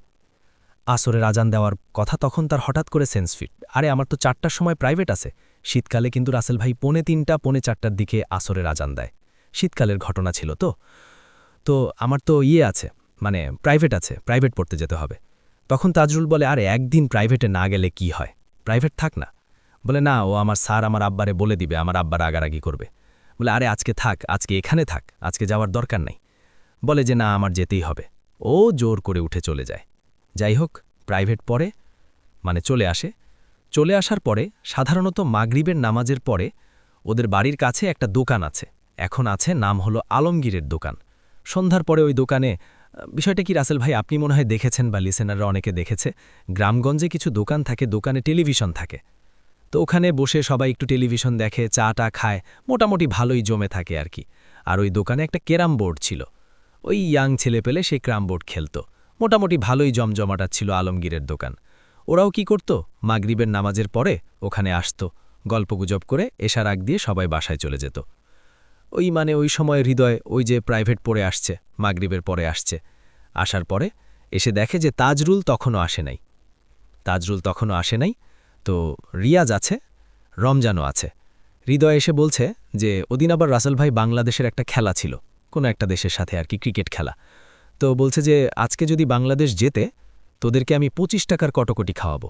কটকটি কিন্তু ওই যে এক ধরনের গ্রামীণ খাবার আর কি, নিশ্চয়ই লিসেনাররা বুঝতে পারছেন, কটকটি খাওয়াবো। তখন রমজান আর রিয়াজ বলছে যে কটকটি খাওয়াবি, তোর কাছে 25 টাকা কিভাবে আসলো, স্টুডেন্ট মানুষ, 25 টাকা মানে অনেক টাকা। বলে, হ্যাঁ, আমি ওই যে আজকে আবুল খায়েরের বাগান দিয়ে যাওয়ার সময় দেখি তাজরুল বসে তাস খেলতেছে, আমি তো ওর সাথে বসে তাস খেলি, আমি 50 টাকা জিতেছি। বলে, তাজরুলের সাথে তাস খেললি মানে? তাজরুল তো আজকে সারা বিকেল আমাদের সাথে ফুটবল খেলল, আমরা তো একসাথে, ও গোলকিপার ছিল, আমরা সারা বিকেল একসাথে খেললাম, এই যে একটু আগে বাসায় গেছে, গোসল করে আসবে এখনই। বলে, আরে না, আমি নিজে খেললাম, এই যে দেখ পকেট থেকে, এই যে দেখ 50 টাকা আমি তাজরুলের সাথে জিতলাম। বলে, না, এটা হতেই পারে না। আশেপাশে সবাই সাক্ষ্য দিচ্ছে, হ্যাঁ, আজকে দুপুরের পর থেকেই তো আমরা খেলা নিয়েছিলাম, সন্ধ্যার আগ দিয়ে তাজরুল বাড়িতে গেছে। হৃদয় তো অবাক, তাহলে আমি খেললাম কার সাথে? কিছু সময় পরে তাজরুল চলে আসে। তাজরুলের সাথে হৃদয়ের বিশাল বাকবিতণ্ডা। তাজরুল বলে যে আমি তো খেললাম, কেবল গোসল করে আসলাম। হৃদয় বলে যে না, আমি তোমার সাথে তাস খেলছি। তো যাই হোক, এর মধ্যে কি হয় ভাইয়া, মানে ওই জায়গাতে কিন্তু ছিল না, সরি, আমি একটা জিনিস ভুল বলছি ভাইয়া, রিয়াজ ওইখানে উপস্থিত ছিল না, এই রমজান ছিল শুধু। তো রমজান কথাকাতাকে এক পর্যায়ে বলতেছে, আচ্ছা ঠিক আছে, গন্ডগোল কম, এখন থামো, চল আমরা ওই যে পলাশবাজার টাঙ্গাপাড়া ইউনিয়নে কনসার্ট আছে, কনসার্টে যাব। তখন তাজরুল, মানে ইয়েরা বলতেছে যে, তখন হৃদয় বলতেছে, কি পলাশবাজার কনসার্ট, মানে ওটা তো গতকালকেই শেষ হয়ে গেছে। তখন ওই বলতেছে, রমজান বলছে, গতকালকে, খেয়াল করেন রাসেল ভাই, ওই যে পিকনিকে কিন্তু রমজান ছিল না। হ্যাঁ, তো হৃদয় বলতেছে যে ওটা তো গতকালকে, খেয়াল করেন রাসেল ভাই, ওই যে পিকনিকে কিন্তু রমজান ছিল না। হ্যাঁ, তো হৃদয় বলতেছে যে ওটা তো গতকালকে, তুই ছিলি না। তাজরুল আমাকে আর রিয়াজকে কত রিকোয়েস্ট করলো, তুই ছিলি না দেখে আমরা গেলাম না। হ্যাঁ, তাজরুল তো তখন উপস্থিত। তাজরুল বলে যে আমি তো পিকনিকে গেলাম কখন, আর আমি তোদেরকে কনসার্টের কথা বললাম কখন? ওরা দুইজনই ওর উপর ক্ষিপ্ত হয়, এই বেটা, তুই আমাদের 3 জনের খাবার একাই সাবার করলি, আমাদেরকে ধরে নিয়ে কনসার্টে নিয়েই যাবি, কত চেষ্টা করলি, আমরা রমজান নাই দেখে গেলাম না, এখন বল যে তুমি আমাদেরকে কনসার্টের কথা কখন বললা? এই শুরু হয়ে যায় বাকবিতণ্ডা। তাজরুল বলে যে আমি বলি নাই, আমি তো ছিলামই না, কারণ আমি সারা রাত আমার আব্বার সাথে খেতে কাজ করছে, কারণ আমার আব্বা আমাকে আসতে দেয় নাই। ওরা কেউ বিশ্বাস করে না, বলে চল আমার আব্বার কাছে চল। তাকে ওর তাজরুল আব্বার কাছে নিয়ে যায়। আব্বা বলে, হ্যাঁ, ও তো সারা রাত, আমি তো তোমাদের কাছে যাইতে দেয় নাই, ও তো সারা রাত, শুধু রাত না, সারাটা রাত ভোরে সে ঘুমাইছে, সারা রাত আমার সাথে কাজ করছে, খেতে জরুরি কাজ ছিল, খেতে কাজ করছে। তখন ওরা বলে যে আরে তাজরুল একই সময় একাধিক জায়গায় কিভাবে যাচ্ছে, কিভাবে সম্ভব এটা? ওদের মনে খটকা লাগে। কিন্তু রাসেল ভাই ওই রাত্রে ওই যে আলমগীরের দোকানে, ওখানে রিয়াজ যে ওদের বন্ধু, সে ছিল না। রাতের বেলা আরেকটা ঘটনা ঘটে। রাত প্রায় ভাইয়া 11টা 12টা, হঠাৎ করে রিয়াজের যেই রুমে ঘুমাতো, ওর জানালায় ঠকঠক ঠকঠক আওয়াজ। রিয়াজ খুলে দেখে তাজরুল দাঁড়িয়ে আছে বাইরে। তখন বলে, কিরে তাজরুল, এত রাত্রে? তাজরুল বলতেছে যে চল, একটা পুকুর আছে, কামারের পুকুর। বলে, কামারের পুকুরে মাছ ধরবো রাতের বেলা, অনেকেই মাছটা ধরে চুরি করে, আমরাও মাছ ধরব। তখন বলে যে ভালো আইডিয়া। স্বাভাবিকভাবে ইয়াং ছেলে পেলে তো একটু দুষ্টামিত অভ্যাস থাকবেই। তাহলে বের হইছে। বের হওয়ার পর হঠাৎ করে মনে হয়, আচ্ছা একে নিয়ে রমজানকে নিয়ে গেলে কেমন হয়? তাজরুল বলে, না, রমজানকে ডাকার কি দরকার, তুই চল। রমজানের বাড়ি কিন্তু একদম রিয়াজের, মানে রিয়াজের বাড়ির পাশাপাশি, একদম পাশাপাশি। বলে না রমজানকে নিয়ে যাব। তাজরুল বলে রমজানকে ডাকার দরকার নাই, বলে না ওকে নিয়ে যাব। রমজানকে ডাকা শুরু করছে। রমজান বের হয়ে আসে, বলে যে রমজান চল, ওই যে তাজরুল আসছে, আমরা মাছ ধরতে যাব কামারের পুকুরে। কয় তাজরুল কই? বলে এই যে তাজরুল। ও মাথা ঘোরায় দেখে তাজরুল নাই। তখন ওরা ভয় পাইছে যে এই যে তাজরুলকে নিয়ে যে সমস্যা, এক এক সময় এক এক জায়গায় থাকছে, এটা কিভাবে সম্ভব। তখন ওই রাত্রে পরের দিন সবাই নিজেদের ফ্যামিলিকে জানায় ঘটনাটা, যে এই সমস্যা হচ্ছে। তখন ওদের ফ্যামিলির লোকজন বুঝতে পারে যে সবাই গ্রামে রটনা রটে যায়, তাজরুলকে ভূতে ধরেছে, ও একই সময় একাধিক জায়গায় থাকছে। তখন ওই গ্রামে আরেকটা আছে না, তৈলক্ষ্য পাড়া বলে আর কি, ওইখানে ইসলাম ফকির নামে একজন খুব ভালো একজন কবিরাজ ছিলেন। মারা গেছেন অল্প কিছুদিন হলো, আল্লাহ মাফ করুক তাকে, আল্লাহ জান্নাত নসিব করুক। খুব ভালো মানুষ ছিলেন আর কি। ওই ইসলাম ফকির কাছে নিয়ে যায়, উনি প্রতি বৃহস্পতিবার বিভিন্ন রোগী দেখতেন আর কি। তো ইসলাম ফকির কাছে নিয়ে যাওয়ার পরে ওই তাজুলকে নিয়ে যাওয়া হয়। তো তাজুলকে নিয়ে যাওয়া হলে ইসলাম ফকির তার যে রিচুয়াল করে একটা জিন হাজির করে। ওই জিন হাজির হয়ে, মানে যখন হাজির হয় তখন ওই ইসলাম ফকির বলে যে তোর নাম কি? তখন ওই জিন বলে আমার নাম নিশি, তার নাম হচ্ছে নিশি। তোর কাজ কি? বলে রাতের বেলা মানুষকে মোহে ফেলে, মোহে আচ্ছন্ন করে ক্ষতি করাই আমার কাজ। বলে এদের পিছনে লাগছিস কেন? ওরা তো বাচ্চা মানুষ। বলে যে যেহেতু মোহে ফেলে আচ্ছন্ন করাই আমার কাজ, তো ওরা যদিন মাহফিলে ইসামতি বিলের মধ্যে দিয়ে যাচ্ছিল, তখন ওই যে ছোট্ট ঘরের মধ্যে লাশ, তারপরে আলো, উৎস ছাড়া আলো, তারপর একজন ওদের পরিচিত একজন পঙ্গু কৃষকের সুরত ধরে ভয় দেখানো, এগুলো আমরাই করেছিলাম মজা করার জন্য। যখন দেখলাম যে ওরা মানে তেমন কোনো ভয় পাচ্ছে না, এমনি চারজন একসাথে, তখন চিন্তা করলাম ছোটোখাটো একটা ক্ষতি করি। এই ক্ষতি করার নিয়তে ওদেরকে ধোকা দিয়ে ওই শ্মশান ভিটায় নিয়ে আসি, কিন্তু বারবার ওরা বের হয়ে যাচ্ছিল। আবারও নিয়ে আসি। থার্ড টাইম যখন হৃদয় নামে ছেলেটা কোরআন তেলাওয়াত শুরু করে, তখন আর ক্ষতি করতে পারি নাই। ওরা চলে যায়। তখন চিন্তা করলাম আচ্ছা ঠিক আছে, ছেলেগুলা গেছে গেছে, শেষ, ঘটনা শেষ, এই পর্যন্তই। কিন্তু ওরা যখন ফিরে আসে, ফিরে আসার সময় বাঁশঝাড়ে এসে ওই তাজরুল আমাদেরকে কটাক্ষ করে, হ্যাও করে অনেকগুলো কথা বলেছে, যেটা আমাদের মানে খুব লেগেছে। তাজরুলকে আমরা ছাড়ব না, শুধু তাজরুলকে না, ওর যে বন্ধুবান্ধব আছে তাদেরকেও ছাড়ব না, ওদেরকে ক্ষতি করার জন্যই। প্রথমে পিকনিকের ছল করে ওদের দুইজনকে কনসার্টে মানে ডেকে আনছিলাম। পরে কনসার্টে নাম করে দুজনকে নিয়ে যেতে চেয়েছিলাম, কিন্তু ওরা যায় নাই, রমজান নাই, এজন্য ওই দুজন যায় না। ওই দিন ক্ষতি করতে পারি নাই। এরপরে ধরলাম হৃদারকে, বাগানের মধ্যে তাস খেলার ছল করে ওকে আটকাইলাম। ইচ্ছা ছিল মাগরিব পর্যন্ত আটকাবো, শুধু মাগরিব পর্যন্ত যদি আমাদের সাথে থাকতো তাহলে ওই দিনই হৃদয়কে শেষ করে দিতাম। ওকে বারবার ইচ্ছা করে আমরা জিতিয়ে দিচ্ছিলাম 5 টাকা 10 টাকা করে, যাতে ও আরও অনেকক্ষণ থাকে। যখনই মাগরিবে আসরের আজান দিয়েছে তখন ওর উপর আমাদের প্রভাবটা সেটা দুর্বল হয়ে গিয়েছিল, এজন্য ও চলে যেতে পারছে ওখান থেকে, ওকে আটকাতে পারি নাই। তারপরে রাতের বেলা ওই রিয়াজকে ডাকতে গেছি, মাছ ধরার কথা বলে রিয়াজকে নিয়ে যাব।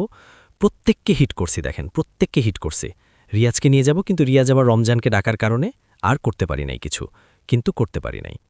সহজ কিছু পদ্ধতি অ্যাপ্লাই করছি, করতে পারি নাই।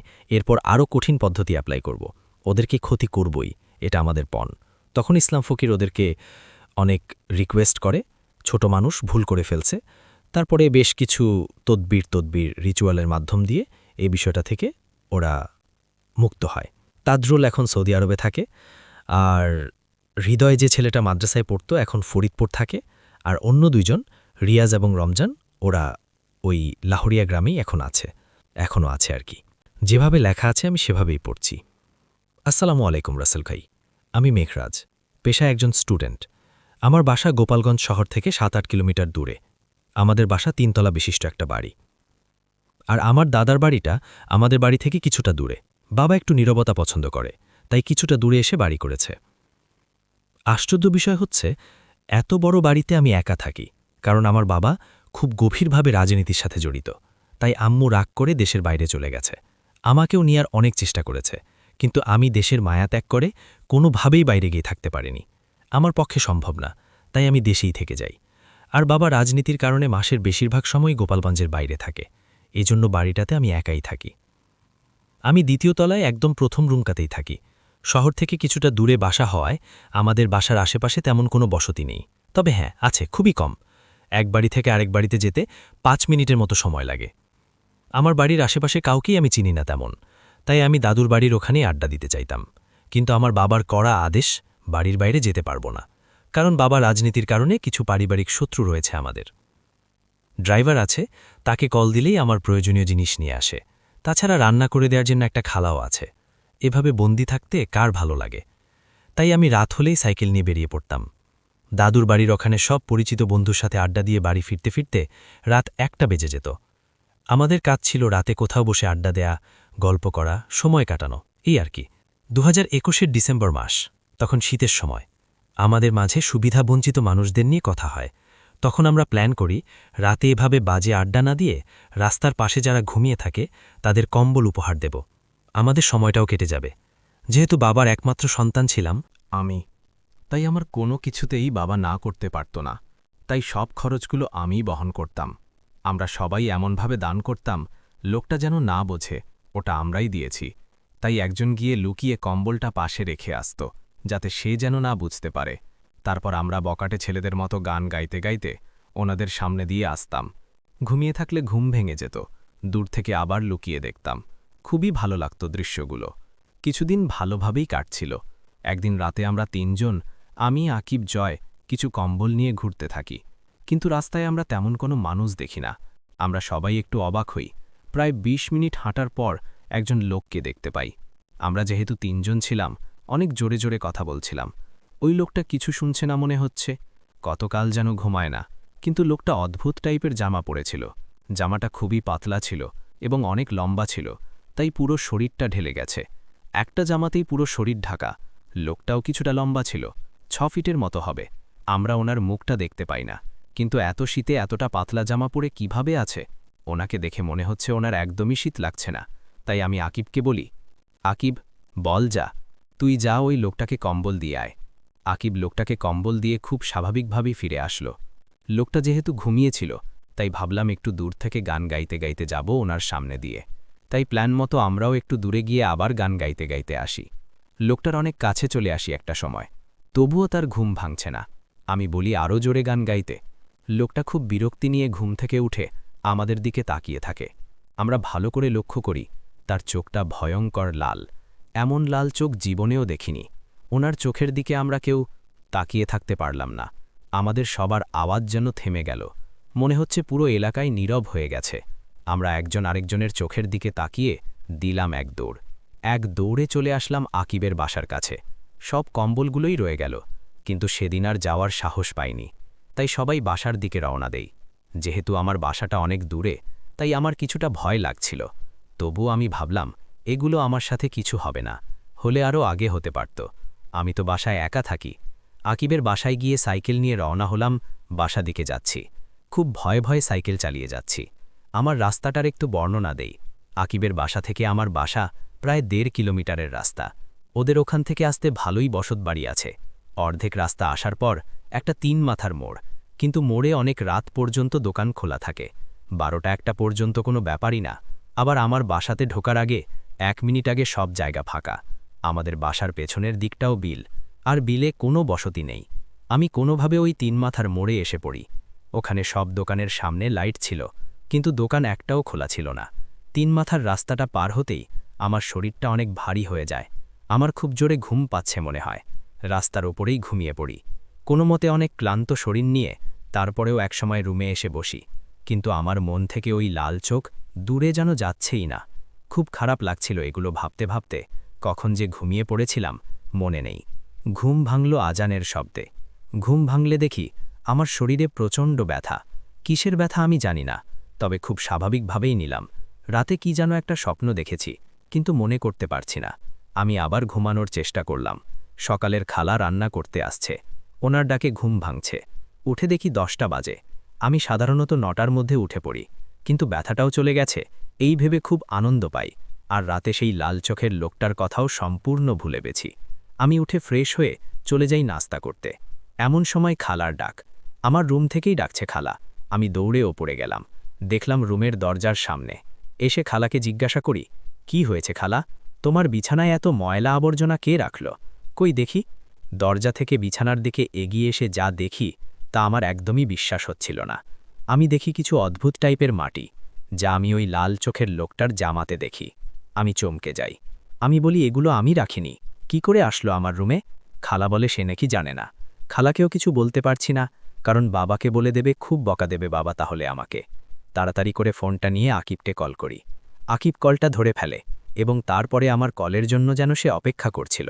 আমি রুম থেকে বাইরে এসে জিজ্ঞাসা করলাম, কাল রাতে কিছু হয়েছে নাকি? তুই আমার সাথে দেখা কর, আমি আর জয় একসাথে আছি।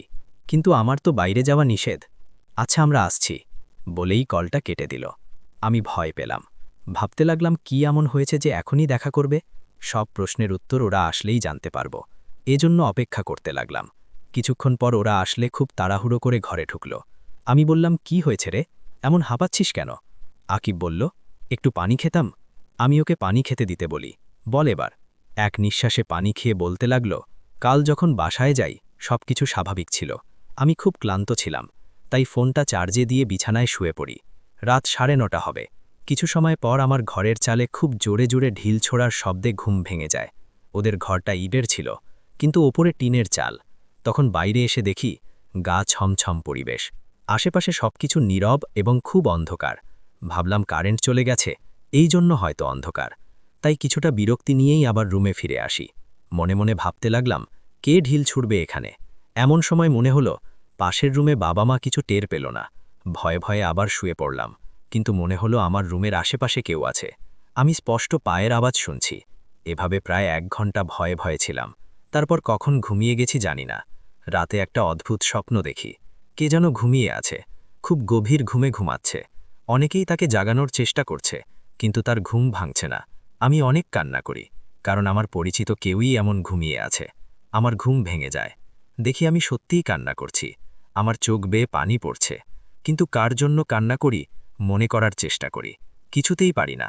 সে কে আমি জানি না, আর জানলেও মনে নেই। আবার ঘুমানোর জন্য অনেক চেষ্টা করি, ঘুম আসছে না। না, শুধু ভাবছি আর কান্না করছি আমি। তারপর আজানের সময় আমার ঘুম আসে, ঘুমিয়ে যাই। কিন্তু সকালে ঘুম থেকে উঠে জয়কে কল করি, কিন্তু জয়ের মুখ থেকে যা শুনি তা শুনে আমি অনেক ভয় পেয়ে যাই। তারপর তোকে কল দেবার জন্যই তোর নাম্বারটা ওঠাই, এমন সময় তুই কল দিস। কি হয়েছে জয়ের সঙ্গে? আকিব বলল, জয়ের মুখ থেকে শোন। জয়কে বললাম, কি হয়েছে তোর সাথে? ও ভাঙা গলায় বলল, আমি আর বলতে পারবো না। আকিবের মুখ থেকে শোন। আকিবকে জিজ্ঞাসা করলাম, ওর গলা ভাঙল কিভাবে? আকিব বলল, বাসায় গিয়ে জয় ঘুমিয়ে পড়ে, ওর সাথে ওর ছোট ভাই থাকে। রাতে ওর ঘুম ভেঙে যায়, দরজার দিকে তাকিয়ে দেখে একটা কালো ছায়া। ভাবল বাইরের লাইট, তাই কিছু ছায়া হয়তো দরজায় পড়েছে, তাই তেমন পাত্তা দেয়নি। কিন্তু কিছু সময় পর আবার তাকিয়ে দেখে সেই ছায়াটা রুমে এদিক ওদিক ঘোরাঘুরি পড়ছে। ও ভয়ে চিৎকার দেবে, কিন্তু জয়ের গলা দিয়ে কোনো আওয়াজ বের হচ্ছে না। এমন সময় ওই ছায়া ওর বুকের ওপর এসে দাঁড়ায়। ছায়াটা এত ভারী মনে হচ্ছে ওর সব হাড়গোড় ভেঙে খাটের সাথে মিশে যাবে। ছায়াটা এবার জয়ের বুকের ওপর বসে পড়ে এবং গলাটা চেপে ধরে। ও ছোটার জন্য অনেক চেষ্টা করে, কিন্তু গলায় হাত দিয়ে দেখে কিছু নেই। ছায়াটা জয়ের হাতে বাজছে না, তাহলে গলায় চাপ দিচ্ছে কে? ওর দম বন্ধ হয়ে আসছে। এরপরও হাত পা নাড়িয়ে ছুটাছুটি করতে থাকে। এমন সময় ওর ছোট ভাই চিৎকার করে ওঠে, আর সাথে সাথে জয় জ্ঞান হারায়। ঘুম থেকে উঠে জয় দেখে তার পাশে তার বাবা মা আরও অনেকেই বসে আছে। ওর মাকেও বলে, কি হয়েছে আমার? ওর মা ওকে বলে, তোর ভাইয়ের চিৎকার শুনে আমরা দৌড়ে আসি, দেখি তুই বিছানার উপরে অজ্ঞান হয়ে পড়ে আছিস, আর তোর ভাই মেঝেতে পড়ে আছে, ওর গলা প্রচণ্ড ব্যথা। ওপাশে তাকিয়ে দেখে হুজুর তার ভাইকে পানি খাওয়াচ্ছে। জিজ্ঞেস করে, রাতে কি হয়েছিল? ছোট ভাই বলে, কাল রাতে তুমি কার সাথে মারামারি করছিলে? তোমার হাত এসে আমার গলায় লাগে, আমার ঘুম ভেঙে যায়। আমি মাথা উঁচু করে দেখি কে যেন তোমার বুকের উপরে বসে আছে, আর তার হাতগুলো অনেক লম্বা ছিল এবং দেখতে একটা ছায়ার মতো ছিল। আমি ভয়ে চিৎকার দেই। ওই ছায়াটা আমার দিকে তাকিয়ে আমাকে তার হাত দিয়ে ছিটকে পালে দেয়। তারপর আর কিছু মনে নেই। কথাগুলো বাবা মা বিশ্বাস করল না। তারপর আমি কল করি। আরও নাস্তা না করেই আমার কাছে চলে আসে। আমার বাসা থেকে নাস্তা করে দুজন একসাথে তোর বাসায় আসলাম। আমি আমার ঘটনা ও সবকিছু খুলে বললাম ওদের কাছে। কিছু সময় আমরা নীরব হয়েছিলাম। তারপর সিদ্ধান্ত নিলাম কোনো হুজুরের কাছে বা কোনো কবিরাজের সাথে দেখা করব। আমার দাদার একটা চাচাতো ভাই আছে, উনি অনেক ধরনের জাদুটোনা করতে পারতেন। আগে শুনতাম গ্রামের গরুর লড়াই ও ঘোড়া দৌড় হলে কালো জাদু করে যে কোনো ঘোড়া বা গরুকে ঝিঁচে দিত, বা সাপে কাটলে বিষ নামিয়ে দিত, অনেক ধরনের ঝাড়ফুঁক করত। এগুলো করার পর কাকার অনেক সমস্যা হতো, তাই দাদুর একটাও ছেলে সন্তান নেই। আর যেহেতু দিনের বেলা বের হওয়া নিষেধ ছিল তাই আমরা সন্ধ্যার পর বের হতে চাই। ওদের দুজনকে বলি আমার কাছে থাক এবং একসাথে বের হব, তাই দুজনেই থেকে যায় আমার কাছেই। আমরা অপেক্ষা করতে থাকি কখন রাত হবে, কিন্তু অপেক্ষার সময় যে একটু দীর্ঘ হয় সেদিন বুঝেছি। অনেক সময় কাটানোর পর সন্ধ্যা গড়িয়ে অন্ধকারে নেমে আসলো। আমরা বেরিয়ে পড়লাম একসাথে ৩ জন। তারপর প্রায় ১ ঘন্টা পর আমরা দাদুর বাসায় গিয়ে পৌঁছাই। দাদুর বাড়িতে যেতেই দাদুর একটা মেয়ে এসে আমাকে বলল, কেমন আছো বাবা, কতদিন পর আসলে আমাদের বাড়িতে, বাসার সবাই কেমন আছে? বিভিন্ন প্রশ্ন ছুড়ে মারে আমাদের দিকে। আসলে আমাকে গ্রামের সবাই অনেক ভালোবাসত, তাই ফুপুর এসব কথা শুনে আমার খুব বিরক্তি লাগে। বিরক্তির স্বরে ফুপুকে বলি, একটা দরকারে দাদুর কাছে এসেছি, তাই দাদু একটু ডেকে দিন, পরে না হয় আপনাদের সাথে কথা বলবো। ফুপু বলল, দাদু নাকি একেবারে এশার নামাজ পড়ে মসজিদ থেকে বাসায় আসে, তাই আমরা ৩ জন মসজিদে চলে গেলাম। মসজিদে গিয়ে দেখি দাদু হাদিস পড়ছে। দাদুর কাছে গিয়ে ঘটনা খুলে বলি। দাদু শুনে বলে, এটা তেমন কিছু না, ৩ জনকে ৩টা তাবিজ দিলে ঠিক হয়ে যাবে। তাই আমাদের ৩ জনকে বলে একসঙ্গে এশার নামাজ পড়ে ওনাদের বাসায় যেতে। আমরা রাজি হয়ে যাই, তাই নামাজ পড়ে গল্প করতে করতে দাদুর সাথে বাসায় চলে যাই। দাদু আমাদের ৩টা তাবিজ দেয়। তাবিজগুলো তৈরি করতে অনেক সময় লাগে, তাই প্রায় রাত ১২টা বেজে যায়। দাদু সবাইকে বলে বাসায় গিয়ে তাবিজটা পড়তে হবে এবং খুব সতর্ক থাকতে হবে। দাদু আমাকে বলে, তোর বাসা তো অনেক দূরে, তুই যাবার সময় পেছনে তাকাবি না, কেউ ডাকলেও না। দাদুর কথা শুনে আমি বেরিয়ে পড়ি দাদুর বাসা থেকে। ওদের দুজনের বাসা কাছে হওয়ায় ওরা চলে যায়, আর আমি সাইকেল নিয়ে বাসার দিকে যেতে থাকি। কিছু সময় খুবই স্বাভাবিকভাবে সাইকেল চলে, কিন্তু আমার বাসায় যাওয়ার আগে আমার সাইকেল চালাতে খুব কষ্ট হয়। মনে হয় সাইকেলটা খুবই ভারী হয়ে গেছে। দাদু পেছনে তাকাতে নিষেধ করেছে, তাই পেছনে না তাকিয়ে সাইকেল থেকে নেমে হাঁটা শুরু করি। আমার বাড়ি দেখা যাচ্ছে, আর ১ মিনিট সময় লাগবে। এমন সময় মনে হয় আমার পেছনে কেউ আছে, তবু হাঁটতে থাকি পেছনে না তাকিয়ে। কিন্তু এবার আমার মনে হলো কেউ এসে আমার মাথায় বাড়ি দেবে, তাই লাঠি উঁচু করে আমার সাথে হাঁটছে। এবার আর না পেরে পেছনে তাকাই। একটা ভারী বাতাস বইল চারপাশে, কিন্তু আমার গায়ে কোনো বাতাসই লাগলো না। এক দৌড়ে গেট খুলে ভেতরে ঢুকে সাইকেল ফেলে দিয়ে রুমে চলে আসি। রুমে এসে তাবিজটা পড়তে যাব, দেখি তাবিজটা কোথাও নেই। একটা শক খেলাম, বুঝতে পারলাম আমার সাথে আজ খুবই খারাপ কিছু হতে পারে। তারপরও ভয়ে ভয়ে শুয়ে পড়লাম, সব কথা চিন্তা করতে লাগলাম। কিছুতেই ঘুম আসছে না। কিছুক্ষণ পর বুঝতে পারলাম আমার রুমে কেউ আছে। যতগুলো সূরা জানি সব পড়তে লাগলাম। সূরাগুলো সব মনে মনে পড়ছিলাম। ভয়ে আমার দম বন্ধ হয়ে যাচ্ছিল।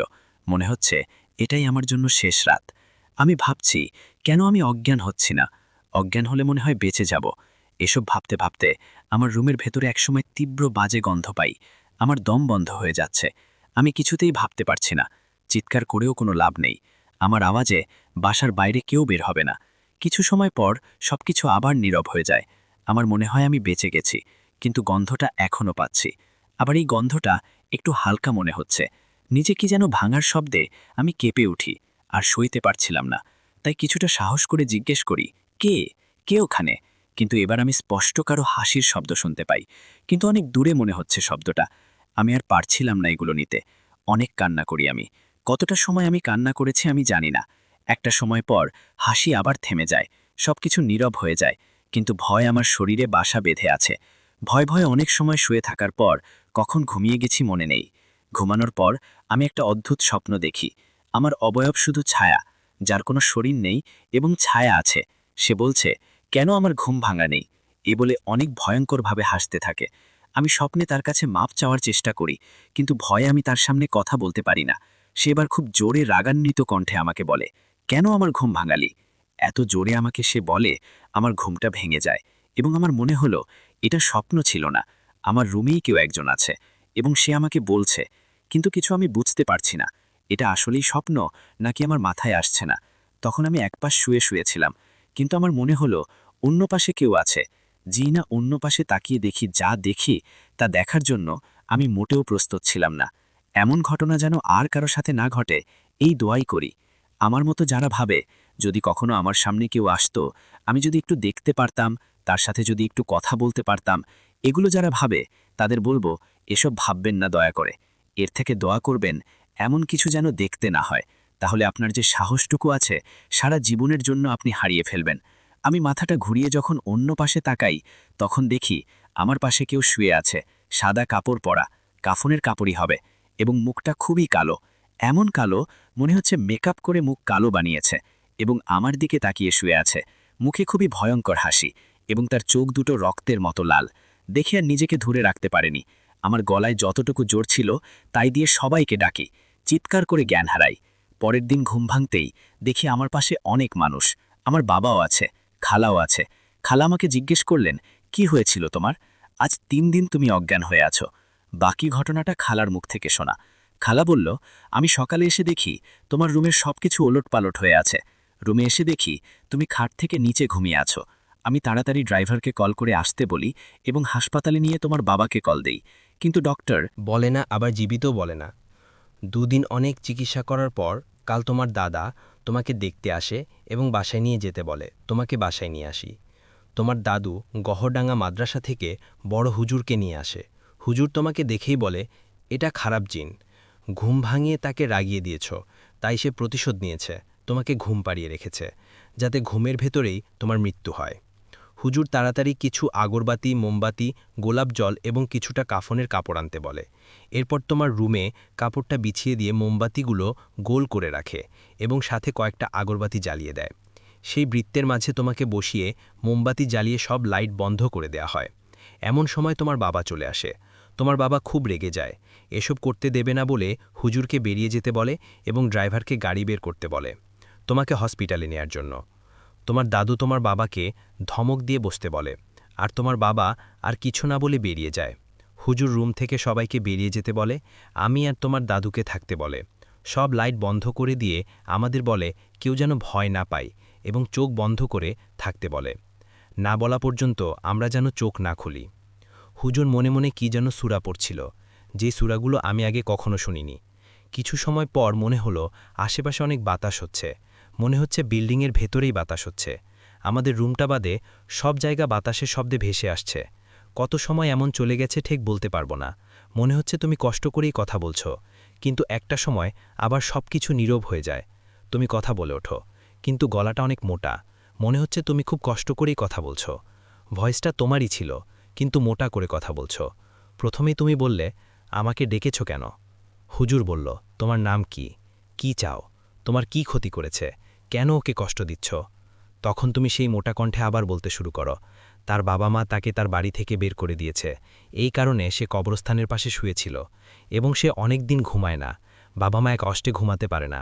সেদিন একটু ঘুমিয়েছে, কিন্তু তুমি তাকে বিরক্ত করেছ এবং তোমাকে শাস্তি না দেয়া পর্যন্ত সে যাবে না। এরপর হুজুর অনেক হাতে পায়ে ধরে, তুমি ভুল করেছ, না বুঝে তাকে জাগিয়ে দিয়েছ।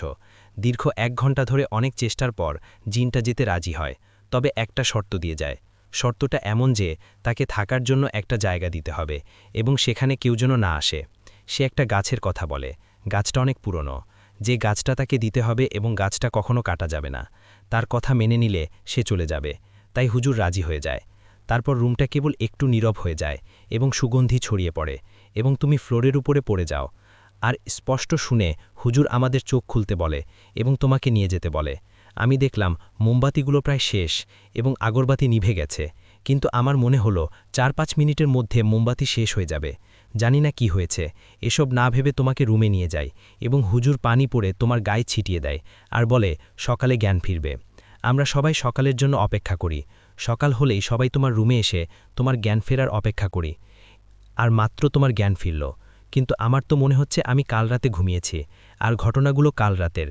আমি খালাকে প্রশ্ন করলাম, আমি তো অজ্ঞান হয়েছিলাম, তাহলে এই বৃত্তের ভেতরে বসলাম কিভাবে? খালা আমাকে বলল, হুজুর একটা গ্লাসে পানি পরে তোমার গায়ে ছিটিয়ে দেয় এবং কিছু পানি তোমার গালে দেয়। তখনই তোমার জ্ঞান ফিরে আসে এবং তোমার চোখগুলো ছিল রক্তের মতো লাল। কি হয়েছিল তোমার? আমি খালাকে সব ঘটনা খুলে বলি। পাশে আমার দাদু, বাবা সবাই ছিল। আমি পাশে তাকিয়ে দেখি বাবাকে খুবই স্পষ্ট ভয় পাই এবং উঠে বাবাকে জড়িয়ে ধরে কেঁদে দেই। বাবার কাছে ক্ষমা চাই তার কথা না শোনার জন্য এবং তাকে না জানিয়ে রাতে আড্ডা দেওয়ার জন্য। বাবা আমার কান্না দেখে আমার হাতটা ছাড়িয়ে দিয়ে রুম থেকে বাইরে চলে যায়। সেদিন মনে হচ্ছিল আমার বাবাও কাঁদতে পারে। আগে ভাবতাম বাবার মনটা খুবই নিষ্ঠুর, তখনই বুঝি নিষ্ঠুর মনে ভালোবাসা বেশি থাকে। তারপর অনেক দিন আমার সাথে কিছুই হয়নি। বাবা গাছটাও দিতে পারে না, কারণ বাবা এগুলো বিশ্বাস করে না, আর গাছটিতে হিন্দুরা পুজো করত, তাই তেমন আগ্রহ দেখায় না। কিছুদিন ভালোই চলে। আকিব, জয় ওদের সাথে আর কোনো সমস্যা হয়নি, কিন্তু ঘটনা এখানেই শেষ হয় না। বাবা দাদু কয়েকদিন আমাদের ওই বাসাতেই থাকে, তাই কোনো সমস্যা হয়নি। কিন্তু বাবার কাজ থাকার জন্য বাবা চলে যায় এবং যেতে সময় বলে যায়, যেখানেই থাকবি সন্ধ্যার আগে বাসায় আসবি আর গাড়ি নিয়ে যাবি সব সময়। আমার খুব আনন্দ হয়। বাবা চলে যাওয়ার একদিন পর দাদুও চলে যায়। আমার দাদু চলে যাওয়ার পরের দিন আমার মনে হয় রাতে কেউ আমার রুমে হাঁটাহাঁটি করছে, আমার কম্পিউটার চালাচ্ছে, রান্নাবান্না করছে। এবং একটা পরিবার বাস করলে যেমন হয়, একদিন রাতে আমার মনে হলো নিচতলায় টিভি ছিল, কি যেন টিভি দেখছে। আমি রুম থেকে বেরিয়ে যাই, হয়তো টিভি অন করে রেখেছিলাম তাই বন্ধ করতে, কিন্তু সিঁড়ির কাছে গিয়ে দেখি কিছু নেই, একদম অন্ধকার। মনের ভুল ভেবে ঘুমিয়ে যাই। পরের দিন রাতে আমার কম্পিউটার কেউ চালাচ্ছে এমন মনে হয়, কিবোর্ডের বাটনগুলো কেউ প্রেস করছে। শীতের সময় ছিল, তাই কম্বল মুড়ি দিয়ে ঘুমাতাম। কম্বল থেকে মুখ বের করে দেখি কেউ নেই, কিন্তু মনিটরের লাইট জ্বলছে। আর সবসময় মেইন সুইচ বন্ধ করে রাখি। তাই উঠে আবার সুইচটা বন্ধ করতে যাব, ঠিক তখনই পিসির পাশে গিয়ে দেখি পিসিটা গরম হয়ে আছে, মানে কেউ এইমাত্র বন্ধ করেছে। আমি চিৎকার দিয়ে বলতে থাকি, কি ক্ষতি করেছি আপনার? আপনি আমার সাথে কথা বলেন, আমি তো একাই থাকি, কেন আমাকে ভয় দেখান? চলেন আমরা বন্ধুত্ব করি। একা একা এগুলো বলে আবার ঘুমাতে চলে আসি। এরপর আমি হঠাৎ করে আমাকে হসপিটালে আবিষ্কার করি। 2 দিন ধরেই আমি দেখছি আমি হসপিটালে, কিন্তু আমার কি হয়েছে আমি নিজেও জানি না। কাকে জিজ্ঞেস করব তেমন লোকও পাচ্ছি না। একদিন বিকালে খালা আমার জন্য খাবার নিয়ে আসে এবং আমাকে বলে, তোর জ্ঞান ফিরল তাই দেখতে আসছি। একটা কাজ ছিল তাই বিজি ছিলাম, দেরি হয়ে গেল, রাগ করিস না বাবা। বিকালের দিকে সন্ধ্যায় দেখি লোকজন কম আছে, তাই খালাকে বলি আমার কি হয়েছিল। এরপর খালা যা বলল তা শুনে আমি আশ্চর্য হয়ে যাই। খালা যেভাবে বলছে আমিও সেভাবে বলছি। একদিন সকালে খালা আসলে আমি কেমন উল্টাপাল্টা ব্যবহার করতে শুরু করলাম। খালার উপর রেগে গেলাম, বকাবকি করলাম। আগে থেকে বলে রাখি, খালাকে আমি মায়ের মতো ভালোবাসতাম, কারণ আমার আম্মু আজ 15 বছর ধরে দেশের বাইরে, আর খালাই আমাকে মায়ের মতো করে মানুষ করেছে। তুমি সারাদিন শুধু ঘুমাতে, খালা বলছে, আর কার সাথে যেন বিড়বিড় করে কথা বলতে। কেউ রুমে আসলে বলতে, দেখছেন না আমি ওর সাথে কথা বলছি, কেন আসছেন আমার রুমে? কেউ যদি জিজ্ঞেস করত, কে কার সাথে কথা বলছ, তুমি অদ্ভুত শব্দ করে হাসতে আর বলতে, চোখ কি অন্ধ হয়ে গেছে? এসব কয়েকদিন অনেক ডক্টর দেখানোর পরও সুস্থ হও না, আর কেউ তোমাকে ডক্টরের কাছে নিতেও পারত না, তুমি সবাইকে কামড়ে দিতে।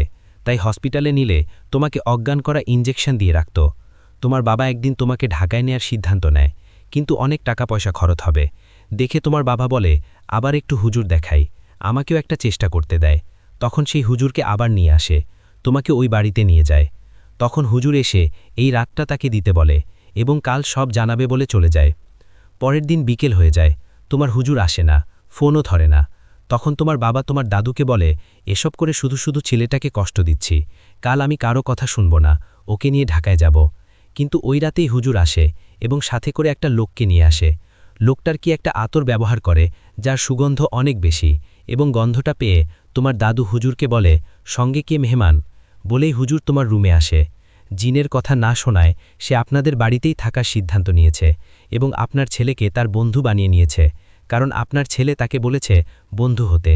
এখন আপনারা সবাই বাইরে যান। তারপর আমরা সবাই বাইরে চলে আসি এবং দরজায় দাঁড়িয়ে অপেক্ষা করি। কিছুক্ষণ পর তোমার রুম থেকে ধস্তধস্তির আওয়াজ শুনি, মনে হচ্ছে 2টা হাতি মারামারি করছে এবং ফ্লোরের উপরে পড়ে যাচ্ছে, মানে ফেলানো হচ্ছে। অনেক সময় এমন হওয়ার পর কাদো কাদো গলায় একে যেন বলছে, আমার সাথে কাজটা আপনারা ঠিক করলেন না, আমি শুধু শুধু কাউকে কষ্ট দেই না, তাছাড়া ওস্তাদ আমাকে কথা দিয়েছিল আমাকে থাকার জায়গা দেবে। এই বলে রুমটা নীরব হয়ে যায়। হুজুর আমাদের ডাক দিতেই তোমার বাবা আগে দরজাটা খুলে দেয়। এমন সময় একটা শীতল বাতাস আমাদের গায়ে লেগে চলে যায়। আমরা ভেতরে ঢুকে দেখি তুমি বিছানায় শুয়ে হুজুরের দিকে তাকিয়ে আছো, তোমার গাটা ঘামে ভিজে গেছে। শীতকালেও মানুষ এতটা ঘামে ওই প্রথম দেখলাম। হুজুর তোমার পাশে বসে আছে, কিন্তু হুজুরের সাথে সেই লোকটা নেই। আমরা প্রশ্ন করি, আপনার মেহমান কই? হুজুর কিছুটা হাসি দিয়ে বলে, চলে গেছে। আমরা সবাই অবাক হয়ে যাই এবং সবাই তোমাকে নিয়ে ব্যস্ত হয়ে পড়ি। তুমি কাউকেই চিনছ না। তোমার দাদু হুজুরকে বলে, ওর কি হয়েছে? হুজুর বলে, কাল হসপিটালে নিয়ে যাবেন, ঠিক হয়ে যাবে। সকালে তোমাকে হসপিটালে নিয়ে আসি এবং কয়েকদিন পর তুমি আবার সবাইকে চিনতে পারো। এরপর থেকে আমার সাথে আর কিছু হয়নি, তবে এখনও একা থাকি, কিন্তু সাহসটা আর আগের মতো নেই। রাতে হালকা কিছু শব্দ হলে আমি ভয়ে কেঁপে উঠি। ভালো লাগলে পড়ে শোনাবেন। কথা না বাড়িয়ে সরাসরি চলে যায় আমাদের আজকের অডিও ক্লিপে। আসসালামু আলাইকুম রাসেল ভাই, আশা করি আপনারা সবাই অনেক বেশি ভালো আছেন। তো আমি অনিক মাহমুদ বলছি রাজশাহী থেকে। আমি বর্তমানে সিলেটের শাহজালাল বিজ্ঞান প্রযুক্তি বিশ্ববিদ্যালয়ে অধ্যয়নরত আছি। আজ এই এপিসোডে আসলে আমি একটা ঘটনা নিয়ে এসেছি। ঘটনাটা মূলত অ্যাম্বুলেন্স ড্রাইভারের একজন ঘটনা। তো হারুন ভাই আমাকে যেভাবে শেয়ার করেছেন, আমি সেভাবেই শেয়ার করার চেষ্টা করছি। তো হারুন ভাই আসলে ২০০০ সাল থেকে তিনি আসলে অ্যাম্বুলেন্স ড্রাইভারিতে নিয়োজিত ছিলেন। প্রথমেই তিনি আসলে অ্যাসিস্ট্যান্ট হিসেবে একজনের কাজ করতেন। পরে তিনি নিজেই আসলে অ্যাম্বুলেন্স ড্রাইভারি শুরু করেন এবং তিনি অনেক সরকারি, বেসরকারি, অনেকের ব্যক্তি মালিকানাধীন তিনি অ্যাম্বুলেন্স চালিয়েছেন। তো ২০১২ সাল পর্যন্ত তার জীবনটা অনেক ভালোই চলছিল এবং এর মধ্যে তার সাথে কোনো ভৌতিক কোনো ঘটনা ঘটে নাই। তিনি অনেক অদ্ভুত লাশ দেখেছেন, অনেক ছিঁড়ে যাওয়া, ফেটে যাওয়া, দুমড়ে মুচড়ে যাওয়া লাশ তিনি দেখেছেন, কিন্তু তিনি কখনো ভয় পান নাই। অনেক সাহসী একজন মানুষ তিনি ছিলেন। তো ২০১২ সালে আসলে তার সাথে যে ঘটনাটা ঘটে যায়, আসলে সেই ঘটনাটা তার পুরো জীবনকে ওলটপালট করে দেয়। তো ২০১২ সালের শীতের সময় করা ঘটনা, যত তার সম্ভাব্য মনে আছে তিনি বললেন আসলে নভেম্বর ডিসেম্বরের সময়টা হতে পারে। ওই সময় তিনি আসলে যথারীতি রাজশাহী মেডিকেলের সামনে তিনি ওখানে রাত ১২টা-১টার দিকে তিনি আসলে অ্যাম্বুলেন্সে বসেছিলেন। হঠাৎ করে তিনি দেখলেন একটা মধ্যবয়স্ক মহিলা, তার বয়স ৫০ হবে, ৪৫ থেকে ৫০ হতে পারে, কান্না জর্জরিত অবস্থায় তাকে বলছে যে তার একটা মেয়ে মারা গেছে, তাকে লাশটা তিনি আসলে বহন করে বাসায় দিয়ে আসতে পারবেন কিনা। তো হারুন ভাই আসলে সেদিন কোনো টিপ পেয়েছিলেন না, তো তিনি এজন্য আসলে এক কথায় রাজি হয়ে যান। তো ভাড়াটারা মিটিয়ে আসলে সবকিছু রেডি হওয়ার পরে তিনি আসলে তার অ্যাসিস্ট্যান্ট স্বপনকে তিনি ডাক দেন। তো স্বপন এসে যথারীতি করে মেডিকেল লাশ রিলিজ করলে স্বপন যেটা করে কি লাশ ধরে ধরে আসলে গাড়ির ভিতরে উঠায়, অ্যাম্বুলেন্সের ভিতরে উঠায়। তো তিনি যেটুকু খেয়াল করলেন লাশটা বেলায় আসলে মরানো ছিল, তবে একটু একটু করে ফাঁক যেটুকু দেখা যাচ্ছিল, তিনি দেখলেন যে মেয়েটা মনে হচ্ছিল যে লাল শাড়ি পরে আছে, লাল বেনারসি শাড়ি পরে আছে, এরকম একটা মনে হচ্ছিল তার। তো যাই হোক, তিনি আসলে জিজ্ঞেস করলেন যে মেয়ের সাথে যে ছিল, আর্কের সাথে ছিল, যিনি মা ছিলেন। তো আরেকটা তিনি মধ্যবয়স্ক একটা লোককে দেখলে হয়তো ৫০ বয়স হবে, এবং একটা মেয়ে ছিল সাথে ১৮ থেকে ২০ বছর বয়সে একটা মেয়ে। তো ওই ১৮ থেকে ২০ বছরের মেয়েটা হয়তোবা তার বোন হতে পারে। এইভাবে তিনি জিজ্ঞেস করলেন যে আসলে কি হয়েছিল, কিভাবে মারা গেল। তো মেয়েটি যেভাবে বলে যে এটা আসলে তার বোন এবং এটা বড় বোন, এবং আসলে সুইসাইড করে মারা যায়। তো এরপর যেটা হয়, তিনি আর বেশি কিছু জানতে চান না। তো তার গন্তব্য যেটা ছিল হচ্ছে, আমরা অনেকেই রাজশাহীর মানুষরা চিনবেন জায়গাটা, রাজশাহী জেলার গোদাগাড়ি উপজেলার গ্রাম আর কি, একটা গ্রাম, প্রত্যন্ত গ্রামে। তো যেটা হয় কি, তিনি আসলে গাড়িতে সবকিছু রেডি করে তিনি শুরু করবেন, এবং লাশের সাথে কে যাবে জিজ্ঞেস করাতে তিনি দেখলেন যে আসলে বাবা মা যে ছিল তারা আসলে যাবেন না, শুধুই মেয়েটাই যাবেন। তো তিনি অনেক লাশ বহন করেছেন, দেখেছেন ৩-৪ জন লোক সাথে যায়। তো যেটা হয়, কোনো একটা মেয়ে দেখা যাচ্ছে অল্প বয়সী মেয়ের সাথে যাবে, তিনি এটা কখনো ওভাবে দেখেন নাই। তো যদিও তিনি আসলে তেমনটা কিছু বললেন না। তো মেয়েটা ভিতরে উঠে যাওয়ার পরে তিনি আসলে গাড়ি ছেড়ে দিলেন। এরপর তিনি লক্ষ্মীপুর হয়ে তিনি চাপাই রোডটা নিলেন, চাপাই নবগঞ্জের রোডটা নিয়ে তিনি হাইওয়ে নিয়ে তিনি চালানো শুরু করলেন। তো ১০ মিনিট কি ১৫ মিনিট হবে এরকম চালানোর পর হঠাৎ করে তার মনে হচ্ছে যে তার প্রচণ্ড গরম লাগছে, তিনি অনেক ঘামছেন। অথচ কিন্তু এটা কিন্তু শীতের রাত ছিল, নভেম্বর ডিসেম্বর, সিলেটের রাজশাহীতে কত শীত পড়ে সেটা আপনারা সবাই কিন্তু জানেন। তো সেই শীতের মধ্যেও, কনকনে শীতের মধ্যে তিনি যেন ঘামছেন, তাকে যেন অত্যন্ত গরম লাগছে। পাশে থাকা আসলে স্বপন তখন ঘুমিয়েছিল, আসলে সারাদিন সে ক্লান্ত ছিল, কারণ সে পাশে ঘুমিয়েছিল, তিনি আসলে তাকে ডাকলেন না। বাট তার অনেক গরম ফিলছে, তিনি এসিটা চালিয়ে দিলেন। এসিটা চালিয়ে দেওয়ার পরেও আসলে তিনি খেয়াল করছেন যে তার আসলে অত্যাধিক গরম লাগছে। তিনি সোয়েটার পরেছিলেন, সোয়েটারটা তিনি খুলে ফেললেন এবং তিনি শার্ট পরেছিলেন নিচে। তো এরপর যেটা করেন, তারপরও দেখছেন তিনি অনবরত ঘামছেন। এরপর যেটা হয়, তিনি আসলে গ্লাসটা খুলে যান, এবং গ্লাসটা খুলে দেওয়ার পরেও তিনি ফিল করছেন আসলে বাহির থেকে অত্যন্ত গরম বাতাস ভিতরে আসতেছে। এই শীতের মধ্যেও তিনি ফিল করছেন, কনকনে শীতের মধ্যে তার প্রচণ্ড গরম লাগছে, তিনি ঘামছেন অনবরত। এরপর যেটা হয়, উনি তার পাশে বসে থাকা স্বপনকে ডাকেন। স্বপন যেটা বলে যে ভাই আপনি কেন উনি এটা ছেড়ে দিয়েছেন আর কি, গেসি দিয়েছেন, আবার গ্লাস খুলে দিয়েছেন, কি ব্যাপারে, আমার তো প্রচণ্ড ঠান্ডা লাগছে। তো তখন তিনি বললেন, দেখ আমি ঘামছি, তুই দেখতে পাচ্ছিস না? তো বলছে, কই আপনি ঘামছেন? তার তিনি এটা বোঝাতে চাচ্ছেন এখানে যে তিনি ঘামছেন, শুধু তিনিই ফিল করছেন, তিনি দেখতে পাচ্ছেন, বুঝতে পারছেন, কিন্তু তার সামনে বসে থাকা, পাশে বসে থাকা স্বপন কিন্তু সেটা দেখতে পাচ্ছেন না। তো যাই হোক, এক পর্যায়ে তিনি আসলে, যেহেতু স্বপনে অনেক কষ্ট হচ্ছিল, ঠান্ডা লাগছিল, প্রচণ্ড ঠান্ডা লাগছিল, তিনি গ্লাসটা উঠায় দেন। এরপর তিনি ধীরে ধীরে এসিটা চালায় রাখার। একটু পরে তিনি বুঝতে পারেন যে সবকিছু নরমাল হয়ে যাচ্ছে। ৫ মিনিট ১০ মিনিট গাড়ি চালানোর পর তিনি দেখছেন যে তার আসলে নাসোকে এখন তার একটু একটু করে শীত অনুভব হচ্ছে। তিনি এটাকে নরমালি নিলেন। তো যাই হোক, এরপর তিনি গাড়ি চালাচ্ছেন, চলাচল হঠাৎ করে তার মনে হচ্ছে যে গাড়িটা মনে হচ্ছে যেন ভাইব্রেট করতেছে, মনে হচ্ছে একটু করে লাফাচ্ছে এরকম। তো রাস্তাও ভালো, তিনি একটু অবাকই হলেন যে হঠাৎ করে এরকম হচ্ছে কেন রায়। তো তার পাশে বসে থাকা তিনি স্বপনকে জিজ্ঞেস করলেন, সবাইকে ডাক দিয়ে তিনি জিজ্ঞেস করলেন যে তিনি কিছু ফিল করছে কিনা সে। কিন্তু স্বপন তো বললেন কই না, তো আমি কোনো গাড়ি তো ঠিকই নর্মাল চলতেছে, কোনো ভাইব্রেট হচ্ছে না বা কোনো জাম করছে, এরকমও কিন্তু হচ্ছে না। তো আসলে হারুন ভাই যেটা মনে করেন যে হয়তোবা এটা আসলে কোনো রকম হতে পারে আর কি, ভূমিকম্প হতে পারে, হওয়ার কারণে তিনি হয়তোবা ফিল করেছেন এরকম অবস্থা। তো তিনি কিছুটা গাড়ির গতি স্লো করে দিলেন, ধীরে ধীরে গাড়ি তিনি চালাচ্ছিলেন। এদিকে স্বপনও কিন্তু তন্দ্রা, সে মোটামুটি একটু করে ঘুমাচ্ছে। তো যাই হোক, এরপরে কিছুক্ষণ পর দেখা যাচ্ছে যে আসলে এটাও স্বাভাবিক হয়ে যায়, এটাকে নর্মালি নেন। এখন পর্যন্ত তিনি কোনো ভৌতিক কিছু এটা কিন্তু চিন্তা করেন নাই বা ভাবেন নাই। তো এরপরে যখন তিনি গোদাগাড়ি এসে তিনি যখন চত্বরের ডানে পাক নিলেন, এরপর যেটা হয়, হঠাৎ করে তিনি শুনতে পাচ্ছেন যে গায়ের ভিতর থেকে আমরা যেমন দেখি না যে কষাই যখন তার চাপড় বা দা দিয়ে যে হাড় কাটে কুবায়, ঠিক আছে, হাড় কাটে, গরুর হাড় বা খাসির হাড় যেভাবে কাটে, সেরকম মনে হচ্ছে কেউ ভিতর থেকে এরকম হাড় কাটতেছে। অনেক জোরে জোরে শব্দ হচ্ছে। এই শব্দটা স্বপন কিন্তু উঠে জিজ্ঞেস করছে, ভাই আপনি কিছু শুনতে পাচ্ছেন? হারুন ভাই বলে যে আসলে আমি তো শুনতে পাচ্ছি, এরকম হচ্ছে কেন? তিনি গাড়িটা স্লো করেন, গাড়ি স্লো করে থামিয়ে তিনি দরজাটা খোলেন। দরজা করে দেখেন তো ভিতরে সবকিছু নর্মাল, লাশ রাখা আছে, পাশে মেয়েটা একটু দরজা চন্ন, সে মনে হচ্ছে যে হিলান দেশে ঘুমিয়ে আছে, এরকম মনে হচ্ছিল, সবকিছু নর্মাল। এরপর যেটা করেন তিনি আবারও গাড়ি চালানো শুরু করতে এইভাবে আবারও কিছুক্ষণ গাড়ি চালানোর পর তিনি বুঝতে পারছেন এরকম জোরে জোরে, অনেক জোরে জোরে শব্দ হচ্ছে, কেউ মনে হচ্ছে হাড় কাটতেছে জোরে জোরে।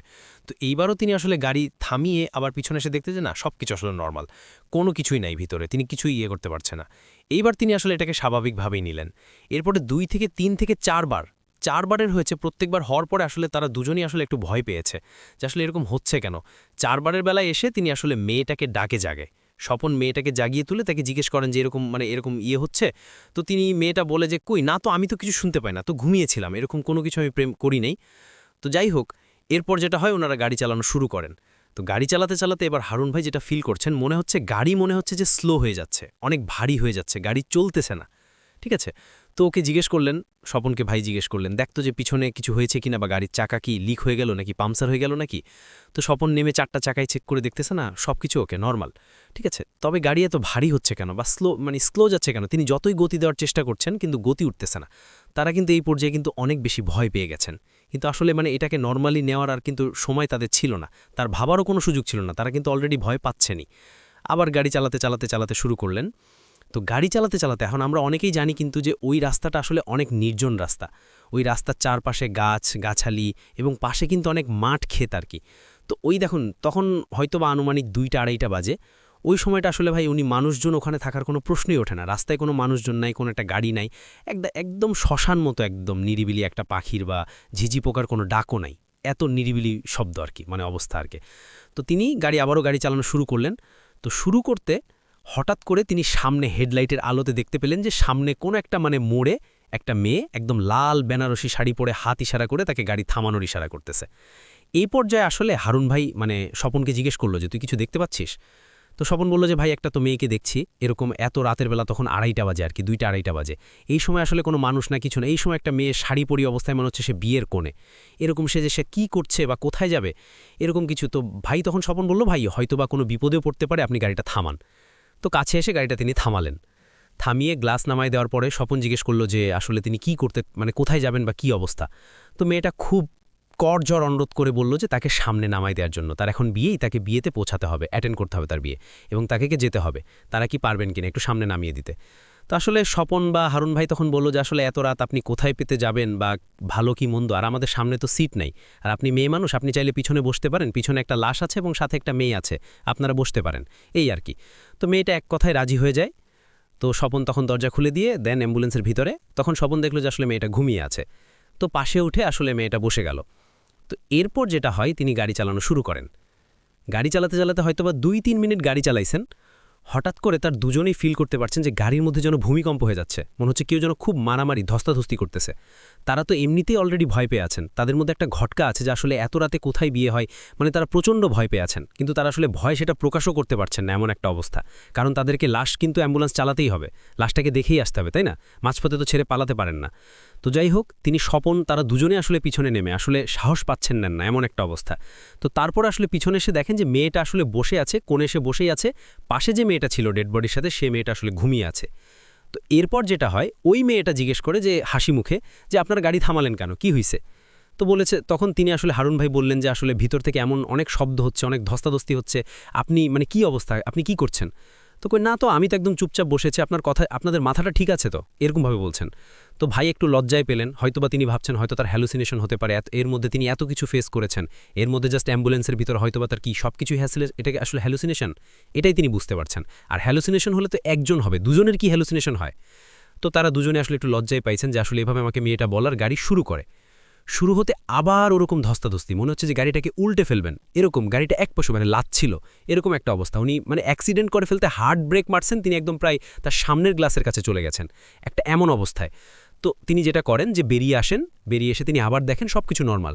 মেয়েটা বলতে, আপনি কিভাবে গাড়ি বারবার থামাচ্ছেন কেন? তো এভাবে একটু মানে স্বপন একটু খেপে যায়, বলে যে এভাবে আপনি কোথায় শব্দ হচ্ছে, তো গাড়িতে অ্যাক্সিডেন্ট করে ফেলতাম আমরা, ঠিক আছে? তো এরপর যেটা হয় আসলে দুজনেই কিন্তু বুঝতে পারেন আসলে স্বাভাবিক কিছু হচ্ছে না, তাদের সাথে কিছু একটা খারাপ হচ্ছে তাদের সাথে। তো তারপরও তারা ভয়ে ভয়ে গাড়ি চালাচ্ছেন, ধীরে ধীরে গাড়ি চালাচ্ছিলেন আর কি হারুন ভাই। এরপর যেটা হয়, তিনি গাড়ি চালাতে চালাতে এরপরে একটু মানে 5 থেকে 10 মিনিট তিনি গাড়ি চালিয়েছেন। এরপরে গাড়ি চালার পরে হঠাৎ করে একটা আর্তনাদ চিৎকারে তিনি আসলে আবার হার্ড ব্রেক মেরে থেমে যান। থেমে মানে কোনো বিপদ হলো নাকি চিন্তা করে তিনি এসে মানে গেট খুলে দেখতেছেন যে মেয়েটা ডেড বডির সাথে ছিল সে মেয়েটা নিচে পড়ে আছে এবং মনে হচ্ছে সে সেন্সলেস হয়ে গেছে, এবং পাশে কোণে এসে যে মেয়েটা ছিল সে মেয়েটাও নেই, কোথাও বোধহয় হয়ে গেল। তারা একটু ঘটকা খাইলে যে কী ব্যাপার, দরজা তো আমরা বাইরে থেকে লক করা, কিভাবে এটা হলো, বের হয়ে গেল, ঠিক আছে? উনি মানে অদ্ভুত কিছু যে তাদের সাথে ঘটছে তারা কিন্তু টের পেয়ে গেছিলেন, তারা কিন্তু ভয় পাচ্ছেনই। এখন কি করবেন, তাদেরকে চালাতে হবে, উপায় নেই, তাদের কাছে কিছু করার নাই। তারা আল্লাহ আল্লাহ করছিলেন। তো যেটা হচ্ছে কি, হারুন ভাই সেইভাবে তিনি আসলে নামাজির মানুষ ছিলেন না, তিনি দোয়া করমা তেমন কিছু জানতেন না, তিনি জাস্ট এটুকু আল্লাহ আল্লাহ আল্লাহ করছিলেন। তো মেয়েটাকে আসলে পানি দিয়ে উঠানো হলো, পানি নিয়ে করে মাথায় পানি দিয়ে এবং চোখ মুখে পানি দিয়ে একটু পরে উঠে আসলে তাকে জিজ্ঞেস করলেন কি হয়েছিল। তো মেয়েটা থেকে যেটা শুনলেন সেটা শুনে আসলে মানে তারা আসলে দাঁড়িয়ে থাকার পরিস্থিতি ছিল না। মনে হচ্ছিল তারা সেন্সলেস হয়ে যাবে, তিনজন আবার সেন্সলেস হয়ে যাবে, এরকম একটা অবস্থা। তো মেয়েটা যেভাবে বলে যে আমি ঘুমিয়েছিলাম, হঠাৎ করে আমার একটু ঝাঁকুনিতে ঘুম ভেঙে যায় এবং ঘুম ভেঙে পাশে তাকিয়ে দেখি যে একটা কোণে বসে আছে, স্যানিটারি পরে বসে আছে, কিন্তু মুখটা ওপারে ফিরে আছে। আমি ডাকলাম যে কি ব্যাপার, কে আসলো ভিতরে? তো আমি একটু গায়ে হাত দিয়ে দেখলাম, ঠিক আছে, তাকে ডাকলাম এবং ডাকে আমি তার চেহারা দিয়ে যা দেখেছি তা দেখার জন্য আমি কোনোদিন প্রস্তুত ছিলাম না এবং আমি আর কোনোদিন জীবনে দেখতেও চাইব না। দেখলাম যে ওটা আর কেউ না, আমার নিজেরই বোন, যে বোনটা আসলে আমার সামনেই শুয়ে আছে, ডেড বডি হয়ে মৃত হয়ে শুয়ে আছে, এবং তার চোখ পুরোটা লাল হয়ে গেছে, একদম রক্তবর্ণ হয়ে গেছে, কোনো চোখের মধ্যে মুনিই ছিল না, মানে অত্যন্ত ভয়ঙ্কর একটা রূপ ছিল। মানে যেটা তিনি আসলে ওটা দেখে তিনি আসলে মানে মেয়েটা চিৎকার দেয়। তো এটা শুনে আসলে মানে তারা মনে হচ্ছে সেন্সলেস হয়ে যাবে অবস্থা। তো কিছু করার ছিল না, নিজেরা কোনো মতে। হারুন ভাই একটু সাহসী মানুষ ছিলেন, তিনি আসলে অনেক বিপদশীল লাশ তিনি দেখেছেন। তো তিনি নিজেকে একটু সামলিয়ে, কারণ তিনি চিন্তা করছেন যদি আমি এখানে গাড়ি না চালাই বা আমি যদি ভয় পেয়ে যাই একদম, বা ওদেরকে বুঝাই যদি আমি ভয় পেয়ে গেছি, তাহলে তারাও কিন্তু আসলে অনেক বেশি ভয় পাবে, এগুলোর সাথে দেখাচ্ছে অ্যাম্বুলেন্স থেকে সব পালায় যাবে। তো কোনো মতে আসলে মেয়েটার পিছনে একা থাকতে চাচ্ছিল না। তো স্বপনকে আসলে জোরাজুরি করে হারুন ভাই আসলে জোরাজুরি শুরু করেন। হারুন ভাই আসলে পা জোরে ধরে আর কি, হারুন ভাইয়ের পা জোরে ধরেছে আর কি স্বপন বলতেছে ভাই আমি পিছনে থাকবো না ভাই, আমার আসলে এইটা দেখার মানে আমার এই আসলে লাশের সাথে থাকা সম্ভব না ভাই, খারাপ কিছু হচ্ছে ভাই, আমাকে পিছনে রাখলে আমি বাঁচবো না। মানে ও খুব সাদাসিধা একটা ছেলে ছিল স্বপন ভাই, যেভাবে বললেন খুব সাদাসিধা ছেলে ছিল। তো এই করে মানে কান্নাকাটি শুরু করে দিয়েছে, ভাই আমি পিছে থাকবো না, আমি ভাই বাঁচবো না পিছনে রাখলে, ভাই আমাকে, আমি বাঁচবো না ভাই, এইরকম শুরু করে। এখন ভাই ওকে সান্ত্বনা দিয়ে যে কিছু হয়নি এরকম ভাবে বলে তাকে বিয়ে দিয়ে আর কি সান্ত্বনা দিয়ে তাকে পিছনে আসলে কোনো মতে ঠেলাঠেলি করে তাকে বসালেন, বসিয়ে দিয়ে তিনি গাড়ি চালানো শুরু করেন। তো গাড়ি চালানো শুরু করার পর তিনি একদম নর্মালি, আর কোনো কিছু তার সাথে ঘটে নাই। এরপর তিনি একদম সরাসরি তার গন্তব্যে কাছাকাছি ছিলেন এবং চলে গেলেন আর কি, গাড়ি চালিয়ে খুব দ্রুতই তিনি চলে গেলেন গন্তব্যে এবং লাশ টাশ নামিয়ে দিয়ে তিনি আসলে করে রেখে চলে আসেন, তার পাওনা বুঝিয়ে তিনি আর চলে আসেন, বাসায় চলে আসেন। তো বাসায় আসে যেটা হয় কি, তিনি রাজশাহীতে একটা মেসে থাকতেন, দুজনেই স্বপন এবং হারুন ভাই দুজনেই পাশাপাশি রুমে আর কি, তিনি একটা মেসে থাকতেন। তো মেসের নামও তিনি আমাকে বলেছেন, কিন্তু আমি সঙ্গত কারণে নামটা বলছি না। তো সেই মেসে আর তারা শুয়ে পড়েন। তো যেটা হচ্ছে কি লিসেনাররা, আপনারা কি গেস করেন যে এরপরে কিছু কি আর হইছে না, ঘটনা কি এখানেই শেষ? আসলে ঘটনাটা এখানে শেষ না, এখান থেকেই শুরু। ওই যে প্রথমে আমি বললাম যে এখান থেকে আসলে এই 2012 সালের ঘটনাটাই হারুন ভাইয়ের জীবনটা আরো উলটপালট করে দিয়েছে, ঠিক আছে? তো আসলে ঘটনাটা এখনো শেষ না। তো রাসেল ভাই আসলে আমি যেটা করছিলাম এর আগেও ফুল ঘটনাটা আমি আসলে স্টোর করছিলাম, রেকর্ড করছিলাম। রেকর্ড করার পর যেটা হয় কি 50 মিনিটের একটা লম্বা অডিও ক্লিপ হয়ে যায়, এবং যখন আমরা ওটা সেন্ড করতে যে ওটা সেন্ড হচ্ছিল না। তো আমি যাই হোক ফার্স্ট পার্টটা আমি শেয়ার করলাম, সেকেন্ড পার্টটা ইনশাল্লাহ সামনে কোনো এপিসোডে আমি আর কি পাঠাবো। তো যেহেতু পাঠাতে পারছিলাম না, এই কারণে আমি সামনে ইনশাল্লাহ কোনো ইয়েতে আর কি এপিসোডে পাঠাবো।